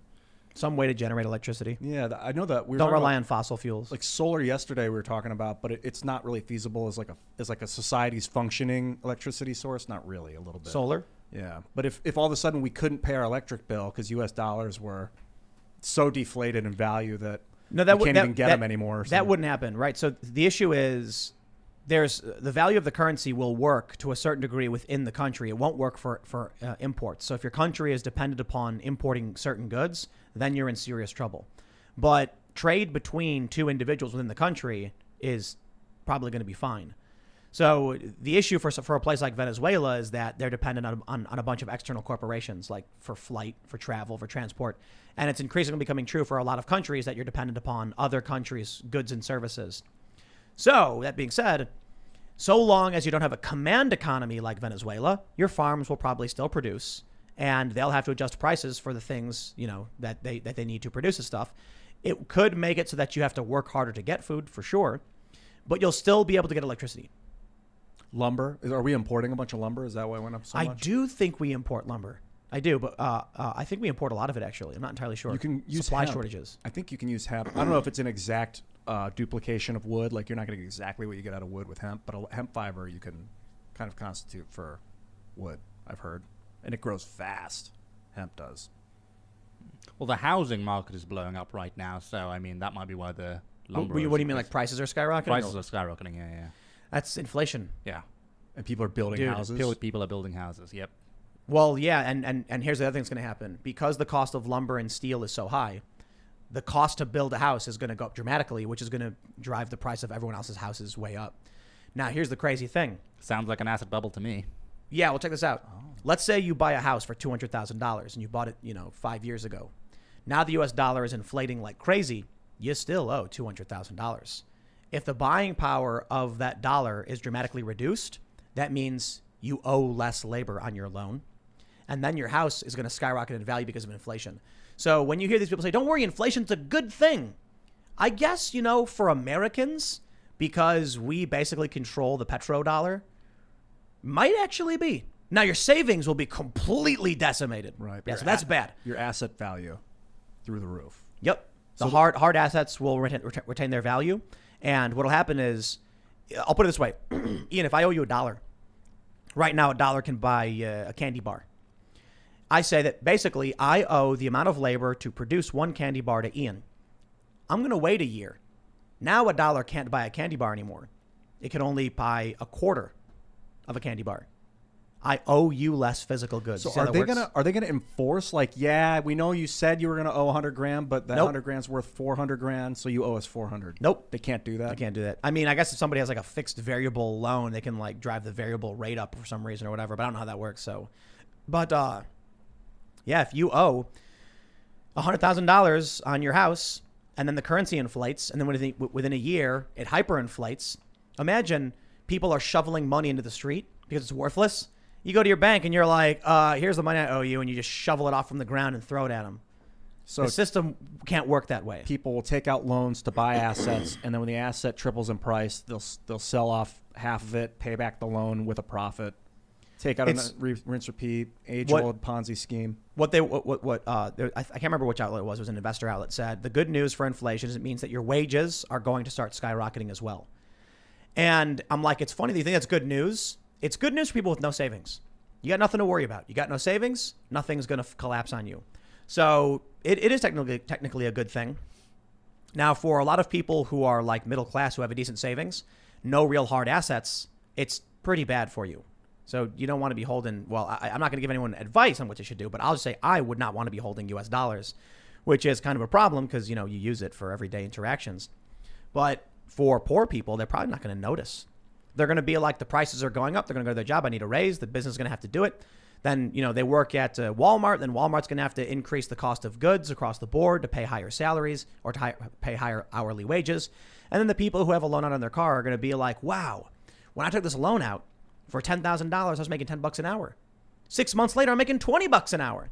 My loan was basically cut in half in terms of the amount of work I have to do to pay it off. So, hey, win for certain people, I guess. And then everyone else around the world will be forced to contend with our hyperinflation because we're America. We'll blow them up. So banks, that would put a lot of burden on the banks that send out the loans. So would you expect that banks will stop giving out loans? Say that one more time. If the burden then would fall on the banks that loaned you $50,000, that's now only worth $25,000 when you pay it back. That's their problem. Does that mean that they're going to stop handing out loans because of that potential risk? Is that normally what happens before a? If there's hyperinflation, yeah. maybe. Another question this gets into is how long will America be able to just go around the world blowing up small countries without any serious opposition? China's rising very, very quickly. Yep. Not long. I don't think not long. 15 yeah, and years. I actually tend to be a 15. Maybe something like You that. mean 7? Maybe. 2028 is when they're expecting China to overtake the U.S.'s economy. We know about Thucydides' trap, so. I don't know. What were you going to say, Allum? I think China it can be a little bit overrated. If you look at history, rising powers often don't beat the declining power because the declining power tends to have more allies and more diplomatic clout that it's built up over many years of being the dominant power. This is exactly what happened with Britain and Germany. Germany was on course to overtake Britain, its industrial capacity, before World War I. But Britain won because it had more allies, had an empire, had been around for longer, had all of those diplomatic resources that it turned into these alliances, and it was able to beat Germany through a coalition. You look at China. China's sort of on its own because America will have Japan, Taiwan, maybe South Korea. South Korea might not want to get involved because, it's much more vulnerable than, say, Japan, tripped by the ocean. But America will have a lot more. If it came to like a confrontation with China, America would have a lot more allies. And what allies would China really have? Russia. It comes down to Russia. Again, the great wild card. Like if Hitler hadn't invaded Russia, he would have won the war. It's seemingly, at least the math kind of shows that. Well, if he didn't hesitate. There was that famous battle or whatever where I can't remember exactly what happened. Stalingrad. No. Moscow. They were right. They were like 100 His miles generals, outside Moscow, and then they said divert to Stalingrad, something like that. They hesitated, allowing Russia to generate reinforcements. Essentially, yes. They could have taken Moscow, but they decided to go elsewhere. Man, well, hubris, I guess. He thought he could do what Napoleon couldn't. But if Russia gets involved, then you could potentially start a whole domino effect where Europe gets involved as well, and then you have like a genuine world war on your hands. Right. Yeah. So invest in a bunker, I guess. Yeah, invest in love with your friends and family. We had a guy on from a place called Fortitude Ranch, and they called in their members like in October, just before the election. saying like the potential for volatility is higher than normal. I don't think they really expected the world to end, but they put out a call like a decently high single-digit percentage of something bad happening. Genuine fear that, something. Look, this instability is not going to go away. You know why? I mean, you make a good point about the media being the problem. Brian Stelter is a dangerous guy. I think, Cuomo's probably worse, but he is because he's trying to make sure that everyone stays agitated, anxious, and suffering from anxiety attacks all the time. Like, January 6th is over, dude. It's not happening anymore. It happened. It's gone away. But he wants to make sure these people only stare at this and these hearings, and people are just shaking, terrified of the far right. Meanwhile, there actually is a problem of far leftists going around rioting, protesting, burning down buildings, and they ignore that.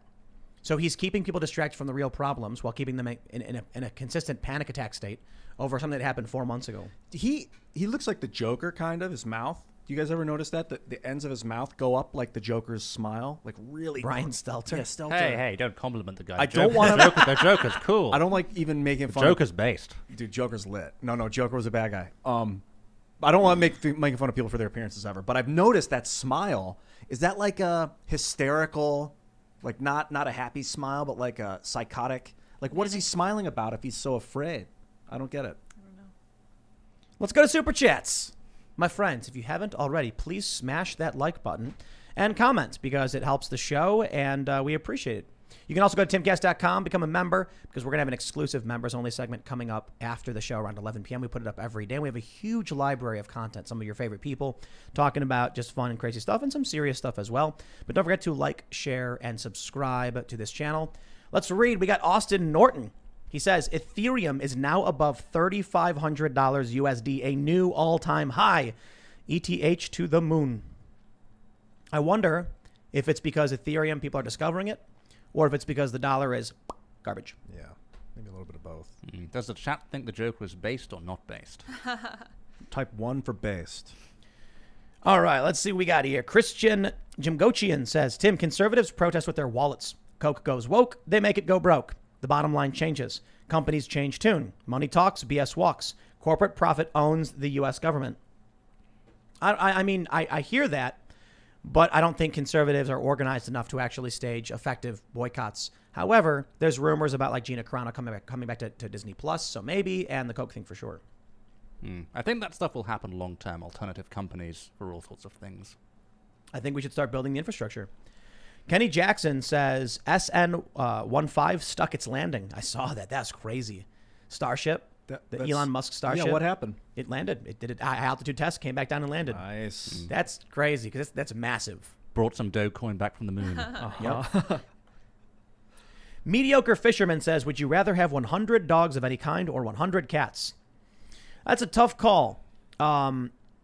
It's tough. The cats I would have to worry about. So it depends on what I need them for or what they're doing. If I'm like trying to conquer a small village, the dogs for sure. Yes. If I'm just chilling and minding my own business, the cats. Heck yeah. They just go do their thing and whatever. The question said have. What were you going to say? I'll take the cats. Cats can look after themselves. If That's right. Dogs require constant attention. Yeah, cat. Because even Gotta if be you the had to cats. keep them inside, the cat pee would be better than the dog poop.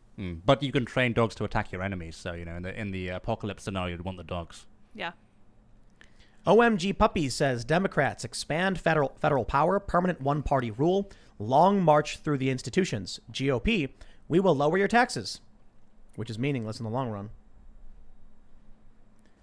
R. Dubu says OR leg, Oregon legislation passed egregious anti-gun SB 554 today with the help of sellout rhinos. Now to Fuhrer Brown's desk to sign. Voting collapsitarian from here on out. Establishment can win the slow game. Let's see how fast they can dance. Not enough people are willing to challenge the system. They're still defending cops. Like I mentioned, a cop walks into a woman's shop, which is closed, and tells her to stop posting to Facebook that she's selling things. She would have been allowed to do that from her house, but it's just because she was working out of the business. They had. I don't think it matters. I think it's irrelevant. The fact is her business was closed because they said you're not allowed to be open. We're shut down.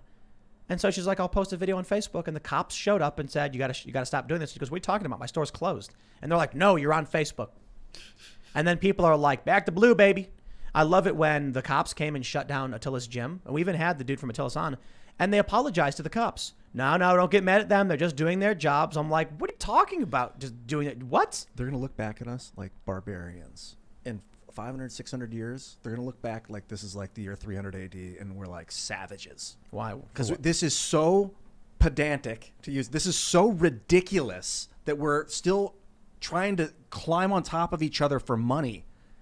It's hideous. It's not the way societies or living organisms are meant to function. I mean, if free-thinking people lose and the authoritarian regime takes over, I want to make sure everyone understands something. They say every time communism has been tried, it's failed. You know that? Every time communism has But it's not real communism. Well, it's never real communism. Never real communism. But the next time communism is tried, it will win. It will work. You know why? Because it's never been tried before. Because Cloud World. No, because the surveillance state. The one thing that they didn't have was supreme control. They can stop the thought before it happens. How could any citizen of China organize against China? Unless, of course, they can't maintain a basic standard of goods. Yeah. If there's a lack of access to food, which is why a lot of the Soviets, the communist states failed. But I think the ability to manipulate and propagandize at a level never seen before, and the ability to track down and remove dissidents immediately, will make sure the next communist regime functions. Jeez, with a or neural can't net, be toppled. Can Functions. you imagine if they were like reading your brain impulses with neural net and like The Borg? This guy has signs that he's going to start thinking bad thoughts in 3 months. We got to get to him. Pre-crime, bro. Pre-crime. Oh yeah, Minority Report. Mm-hmm. That's the movie. Unqualified Studio says, hey, Tim, we took your comments about creating culture to heart and launched a brand based off of that mission. We'd love it if you'd check us out. Right on. We will take a look. Jack O'Neill says, Tim, why are you sleeping on Stargate SG-1? The TV show was amazing, but the movie was bad. I'll take a look at the show. SG-1 does come on after Sliders periodically on Comet, I think. Is that MacGyver? Richard Dean Anderson? Was he in that? Or was he in I the don't know. I've movie? not seen SG-1.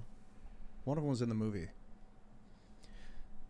Sonny James says, do people really think Zuck and Gates are geniuses? No, the federal government built those companies up in exchange for backdoor access. Look no further than the feds using FB and Instagram to track down Capitol rioters. That's your user agreement, folks. You know what I love? There's a meme where it's like, Joe Rogan makes comment about vaccine. Joe Rogan, who's not a doctor, says, young people shouldn't take the vaccine. And then the next one next to it is Bill Gates. 5 things Bill Gates wants you to know about the vaccine. Dr. Bill Gates, MD. Yeah, Dr. Bill Gates. It was the same paper Dude. that put those articles out too. Same company. Fauci is a TV doctor. People need to realize this. He's not practicing. He's not practicing. He's a TV doctor. Okay? Talk to your doctor to find out what's right for you. It's remarkable that you have people on one side being like, Dr. Fauci action figures. There's like a Dr. Fauci pizza. Someone posted this where it's like, it's a face on a pizza with onions and olives. And I'm like, these people are insane. And then I'm just like, dude, I don't care if you're Joe Rogan, MD, Dr. Oz, Dr. Drew, Dr. Phil, or Dr. Fauci. I'm not going to go to the TV to figure out what I should be doing with my health. I'm gonna call a doctor. And guess what? There's something called a second opinion. Yeah, go call 1 million doctors. This is your life. Well, not even 1 million. I mean, a couple. Yeah. It's normal. Like, I had to get a dental thing done a few years ago, and I called the dentist. Like, what do you think? We'll do this. I'm like, let me call another dentist. We'll do this. I'm like, okay, I got a second opinion. Great. And It's a then there's normal medical thing. breakthrough. You always gotta keep your eyes open and your ears Yet, open. why is it so hard for people to say, don't listen to TV doctors? Well, honestly, do you have a reason? Because I think people are like herd. We're like herd animals in a way. 90% of us are just wired to follow the crowd. Yeah, why do they make people into cult figures so easily? Fauci, I don't know. Trump. We have George a president. Floyd, the wall murals of everyone. So many wall murals. Our government is a cult. It's centered around one human. And we get to pick it's- who we want to cult worship. You're for that. talking about just confidence in a system. But the way we built it is all around one individual. Like, why do we worship the individual like that? Why are people who just want to tune out and let that guy lead us to victory? We Like, don't. Well, I don't. A lot of people do. I think that's you have why a- they're listening to the TV. I think they trust Cuomo on Andrew Cuomo more than they trust the president of the United States. People in California were wearing shirts saying like, what did it say? It was like single taken dating Cuomo in my mind or something, like these shirts. Yeah, They I were don't calling know. themselves Cuomo sexuals. No joke. Yeah, that's crazy. And that wasn't the president. That's just people who are nuts. I know. So some countries that are led by actual strongmen or alleged strongmen are sometimes saner than America. You wouldn't catch drag queen story hour happening in Russia. Yeah, no, that'd be That's where bad. the kids were twerking. No, not where the kids People were. were twerking for kids or something. Yeah, Yes, but there have yes. been a bunch of instances where kids are brought on stage to do it's shows for disturbing. adults. Image JPEG says Bitcoin Cash hit 1480 today. A world currency isn't going to be Doge. It'll either be Bitcoin Cash or Monero or both. Yeah, so there was a Bitcoin forked from Bitcoin to Bitcoin Cash. And that means that if you had Bitcoin at the time, you had the equal amounts of Bitcoin Cash. I had that, yeah. And then Bitcoin Cash, like I think it hit like 10 or 20 grand or some ridiculous number and then dropped way down to like 300 because people didn't know which one was going to win out. They're like, which one is going to be the dominant? Because Bitcoin Cash is supposed to be low fees and fast transactions like cash, and Bitcoin had become basically gold. So I think, you get both. You get free money. All right. Talbot Link says Wikipedia totally defamed Tim. Said he had a Zeppelin. Everyone knows that graphene rocket blimps are where it's at. Best way to the moon. We're actually working on a Zeppelin project. So. Rocket blimps, huh? Yeah, rocket blimp. How would that work? I don't know. We are working on a Zeppelin. Yeah, actually, it's just a matter of some paperwork at this point. That's right. And then we're going to film it for the vlog over at Cast Castle, and we're going to have the Zeppelin project with cameras on it, and we're going to go film, and then it will be real. It's a big Zeppelin, too. Yeah, it was Like 20 feet. long, yeah, 18 and a half, I think. Big old Zeppelin. Yeah. All right, let's see. Is there something about Doge? What do we got going on here? Curtis says, everyone loves crypto, but if it keeps going like it is, hardware will rise to insane levels. My 3080 mine's $15 a day right now. Imagine if ETA hits 20K. Home computing will be a thing of the past. We were talking about Brutal. mining last night. Yeah, but people don't realize it's expensive because you use a lot of electricity. Yeah, and people were saying it's not the future of crypto Mining? creation. Yeah, mining. So Yeah, it's archaic. It was like have your computer work hard to solve an equation so that it was like creating arbitrary work to make a digital asset work. There's other ways to do it. Yeah, it's proof of stake, right? That doesn't require mining at all. Yeah. I'm still. Can you explain what that is? No. Okay. Kind of over my head. Maybe tomorrow we'll talk about. But that. that's a reference to holding crypto and then you get a percentage generated based on staking. Yeah. So Ethereum is, I think it's, what did Bill say, of 32? Ethereum. Yes. You stake it, and then as a holder, as Ethereum is generated, you get a percentage increase. Right, yeah, okay, now it's ringing a bell. You can do this with other cryptos as well. Yeah. You can stake a certain amount of Ethereum or whatever currency, and that proof of stake will, as long as you keep it there, it's going to generate more of the It's new like currency. interest in a bank account. So your ownership of the asset increases the value or of the asset itself. Increases the amount. Yeah. It's like having a bank account, and it's like having your money in wealth management or whatever with an interest rate increase. Eric Miller says Trump should run for Congress. He will have to be unbanned from social media, and they don't have term limits, but after Trump, maybe they will. I don't know about that. They'll still keep him banned. They didn't unban Laura Loomer. Sonny James says, China holds our debt. When there's no gold in Fort Knox, land and resources become collateral. Don't people realize printing money ain't free? You'll own nothing and have no privacy. Yuri Bezmenov did say the elites won't get off, but Jack Made? What is that? Jack Ma. Oh, Jack Mod. Okay, I see what he's saying. And who disappeared basically? Jack Ma. I think he did a video chat Listen. a couple weeks ago. If they can take away your memory, if they can erase the culture of freedom and classical liberalism and things like that, then people will be happy with no privacy. If they don't know any better, we got chickens outside, right? Their whole lives has just been in this one little box. They know nothing of the outside world and its troubles, and they're either happy or sad based on whether or not I throw a mealworm at them. If they understood, freedom. I mean, actually, so Bucko is an outside cat now, and he did not know the joys of the real world because he was never allowed outside. Just discovered it out of Plato's cave. And yeah, exactly, Wow. exactly. And so I'm wondering, did we curse him with the knowledge of freedom? No. Because the first week he's like running around like crazy chasing butterflies. Now he just sits on the porch and he just sits there and stares. We got back today and he was in the clubhouse out back and he went and came running out to us. He's probably peeing in there. He's such a I was thinking that Little too. jerk. All right, Oompa Loompa says SEC Chairman Gensler is going before Congress to expose Citadel's unfair trading practices tomorrow. Bring your popcorn. This could be the catalyst that initiates a second wave of short squeezes against hedge funds with massive short positions. So is that GameStop to the moon? Is that what's going to happen? Perhaps. All right, where are we at here? Rebel Phoenix says, let's fight cancel culture and start buying everything that might get canceled because capitalism is the perfect solution to the problem. Nobody will cancel anything when they are making millions. Gotta organize. That's the issue. The left has so many organizations that tell people what to do and they just do it. So you get a company will be like, it'll send out a mass email to 1 million people saying, hey, everybody, email Coke and tell them they're racist. And they will. And then Coke gets hit by 1 million emails and they go, we better do something about this.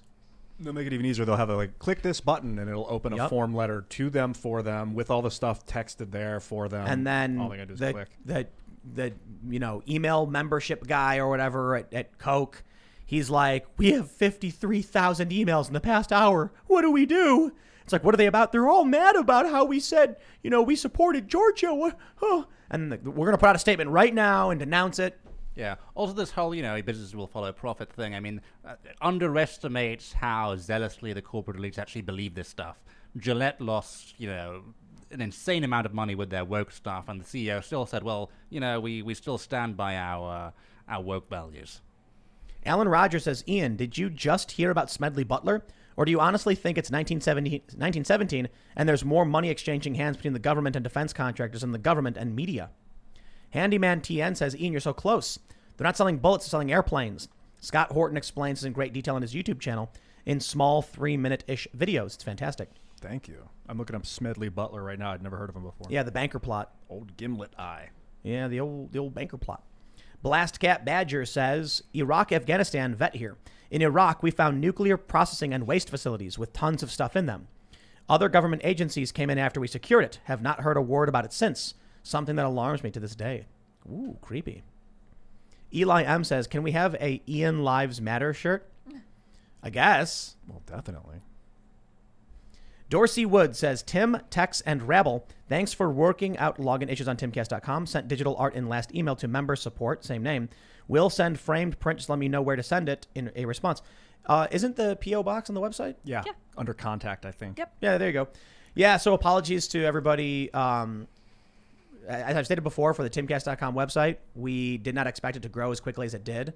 And it's not easy to just snap our fingers and have the website that can handle the amount of traffic and the amount of members and everything. So we've had problems, but we're working on it.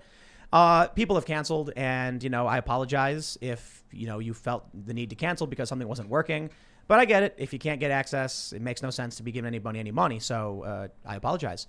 But we're a few weeks out from a complete, again, re-upgrade, new everything. And again, we're going to be adding a newsroom.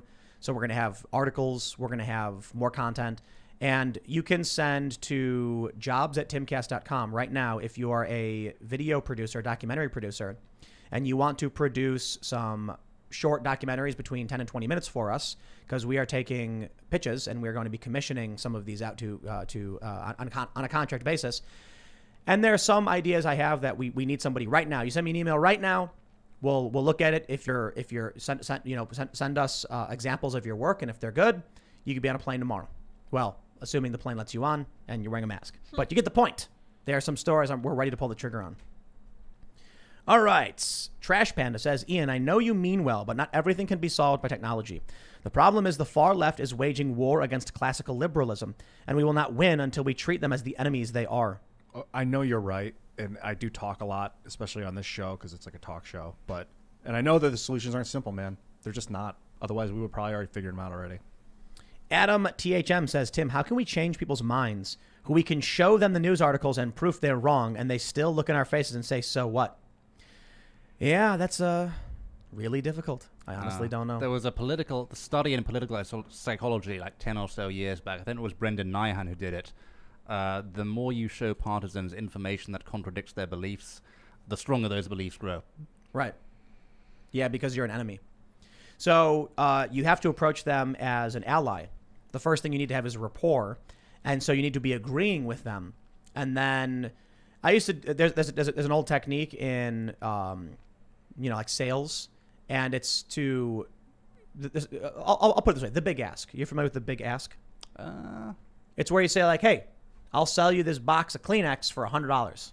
And then you're going to be like, that's insane. $100. Okay, but I'll give you half off, $50. So you walked it back and I'm like, oh, I'm getting a deal. That's part of a similar concept called rapport extreme turn, where you approach someone who has a political belief as their ally. Agree with them even if you don't agree. They say like, I'm a big fan of this politician. You say, me too. Oh man, high five. Then you present to them an extreme, a big ask, something they can't agree with in terms of politics. I'm grateful to the bolstering of soldiers in the Middle East, because it's about time the U.S. shows the world what imperialism really means. And then when they say I disagree with you, you say, well, maybe you're not as big a supporter of politician as I am, but I can still respect that you agree with him. And then you've given them the position where they've disagreed with the politician, not you. You didn't approach them as an enemy.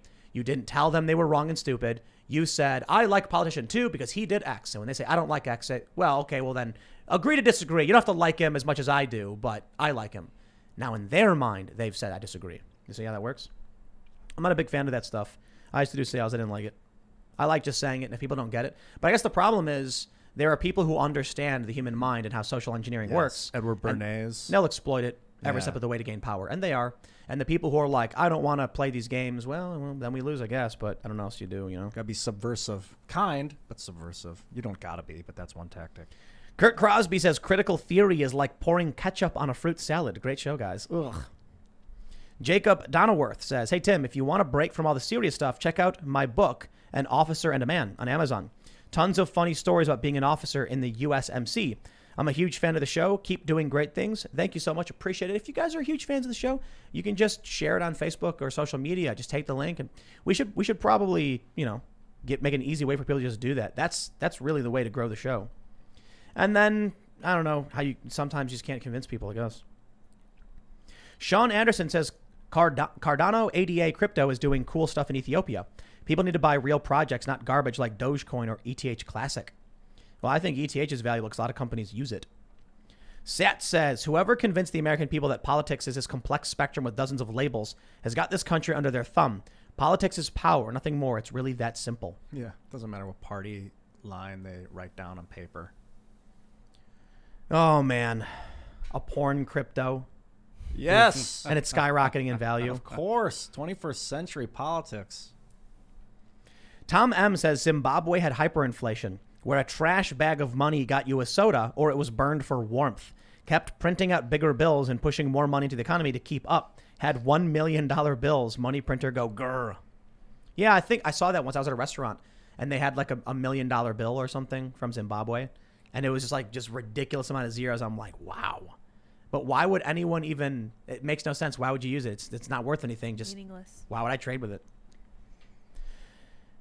Alex on Earth says, look up digitaldollarproject.org/publications for the latest on the future of digital currency in the USA. Ooh, we'll check it out. Thank you. Alin Jin says, be more worried about the money sharing services between the banks, Zelle and its parent company. They are tied into most of the major banks. They are using bad contracts to lock out people from it and taking their info. Creepy. Daniel Welch says, did you see AG Barr is under scrutiny for memo? So if you try to stop a baseless witch hunt, it's obstruction. Nothing more than a legal Kafka trap. Yep, that's the power they have. There you go. Nicholas Doyle says to us, the Bitcoin cycles are a result of the 4-year payout halving cycle causing a run because low supply. People are too aware to repeat it now. So basically what happens is the halving, right? Yeah. So people know when there's going to be a strain. And so the miners hold it until the strain hits, and then they can sell at they can make a bigger profit. But now that people are aware of it, the coin's starting to stabilize. Nobody wants to sell. They want to hold. And it makes sense. But I guess the issue is, who cares if you're holding Bitcoin? Nobody wants to trade it. I mean, I guess people do. You can buy it. The price slowly goes up because people do buy it. But then if the price is going to keep going up, why would I sell it? I guess if you have to. Yeah, if you need an asset or something. Yeah. I mean, I guess if all of my money and all of my assets were Bitcoin, I'd be trading some out to buy stuff with, Jonathan Duger says, Tim, lumber is skyrocketing because loggers are doing the same thing as diamond miners. They're holding onto it to spike the prices. Oh my gosh. Wow. X-Runner says there is a production side of this. What happens when producers stop working? Farmers in Venezuela quitting was one variable in their demise. Interesting. Unknown says a guy at work made $30K on Doge with a $6K initial investment, paid off his wife's student loans in his vehicle. We make $35K a year, 40-hour work week. Wow. Oof. The gift of Doge, man. Just jumped on me. Don't jump on me. What are you doing? There we go. Manuel Delgado says, the Incan from Kansas. Treat a man as he is, and he will remain as he is. Treat a man as he could be, and he'll become what he should be. America's worst day is still better than any day in the rest of the world. Be the true change. Put up or shut up. Right on. That mentality. Diego Salazar says, your Democrats are our Peronists. All social justice and equality while filling their pockets. Funny thing is that Peron was a Nazi that used the young left to return to power in 72. Greets from Argentina, second place in the inflation ranking. Peron? Peron is how you say it? Yeah. Oh, yeah. Peronists? That was Eva Peron's husband. What was his name? Peron. Peron. I'm allowed to not know how to pronounce words. I demand people say things the way I do. Sure. Jason Dunn says, fun fact, there's an island in Greece with hundreds of cats. If you can apply to care for 6 months over the summer. I applied years ago because I wanted to get away, but I didn't get in. It's pretty awesome. That's great. Japan has a cat island, too. Oh, yes. Yeah. Where's the rabbit island? There's that, too. Wow. Oh, wait, yeah, Japan has Rabbit Island? I think so, yeah. Is that what I'm thinking of? I thought they had cat. Then there's Pig Island. There's Snake Island, too. Did you ever see the Island of the Dead? Yeah, Snake Island. I'll go There's a bunch of hanging bodies. Yikes. It's a little different. Creepy. Never Fidelis says, Hogue Finance is what Doge should have been from the beginning. Large supply with deflationary tokenomics. There's a 2% tax in which 1% of the transaction is deleted forever, and the other 1% is distributed between the holders. What's it called? Interesting. Hoge? Yeah. OP says, what's a good place to buy crypto? I don't want to buy from a place like Robinhood. I don't know. Coinbase? Gemini? BlockFi is pretty good. Takes a while, though. Don't you want to support the Winklevi? Absolute. The Winklevoss twins? The Winklevi. I would like to get to know those guys. Coinbase is good on the SJW question. They banned political activism in the workplace. Nice. Oh, Bunch wow. of people quit over it. Wow. Hey, good for them. DJ Deliv says, how many more times will Tim say spineless? I guess at least one more. Thanks for the super chat. The Last Man 1984 says, check out the book Color, Communism, and Common Sense by Manning Johnson. The book talks about communist infiltration in the U.S. Very interesting. The Jobless Coder says, I live 50 yards from the church of a pastor who yelled at the cops. He has been targeted for months by police, arrested for feeding the homeless. And I don't understand how, at this point, conservatives are still supporting the cops. I don't get it.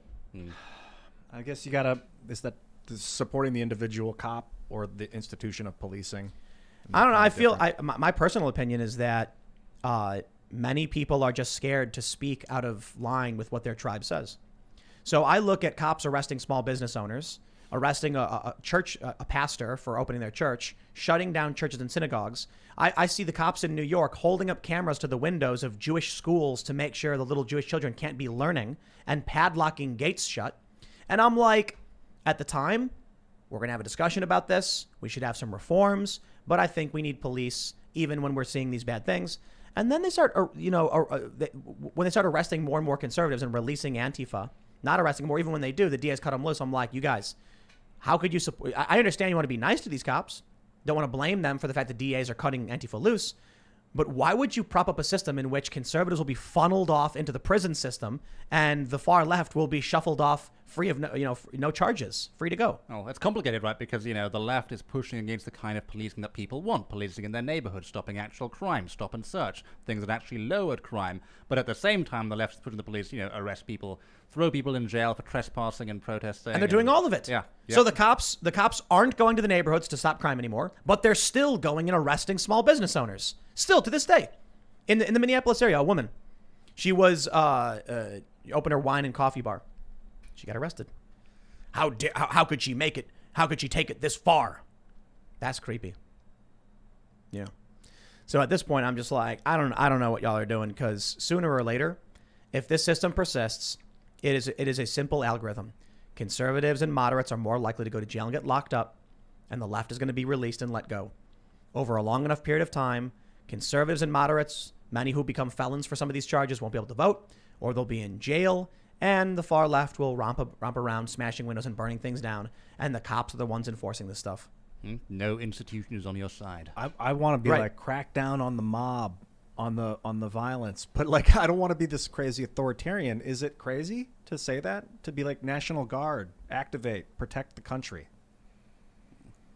The way to understand it is left-wing violence is speech and conservative speech is violence. That's right. That's how they understand the world. Whoa. Wicked Liss says constitutional carry has passed in Texas on way to mayor who said we'll sign. You mean governor? Constitutional carry in Texas? Man, if Texas passes this law, I'll be really excited. I might move there. That'd be great. It's a promising law. Yeah. All right, let's see. We'll do a couple more super chats. What do we got here? Maya E says, please have Gothix, Andy No, and Carol Swain as guests. Love your show. The challenge for Andy, well, I don't know. Andy's not in the U.S. anymore, right? I No, heard he he's was not. overseas. Oh, Yeah, okay. Yeah, so, I'd love to have Gothics though. yeah, we're an in-studio show, man. Tofu Pancho says that communism line always sounds dirty to me. Come on, babe, just give it a shot. You just don't like it because no one has done it right before. Ugh. Yikes. Yeah, that's right. Okay. Alessio Demonte says, I think this is the first time Ian wants to explode but can't because the channel will be canceled. it's like the third or fourth time. Yeah, not the first It's time. definitely one of them, though. Track Media Only says, similar as you raise minimum wage. After time, no one is making more because money is worthless as things cost more in response. All you do is make some poorer and others with expensive hard assets richer. Yeah, you try explaining to some of these leftists and they don't quite understand it. Like, money is essentially meaningless. Like, a US dollar doesn't get you something. It's just at a certain point in time, it represents a certain amount of value. So you do labor, you get a certain amount in exchange for your labor, and then you can buy a certain amount of things with that labor, but over time, your labor becomes worth less and less and less. Money is just a trade medium that people use. It could literally be anything. It could be seashells. The idea is scarcity, so it's hard to replicate. So U.S. money is printed by the government. It's hard to make. It's illegal to counterfeit, and it's hard to counterfeit. So you know that you have a secure, trade medium. The problem is the government inflates the currency, so it loses value over time. Wow. Anyway, my friends, you must go to timcast.com and become members because we're going to have an exclusive members-only segment coming up in about an hour. You can follow us on this show on Facebook at facebook.com/TimcastIRL, where you can like the page and then share our clips to help spread the good word that is Timcast IRL.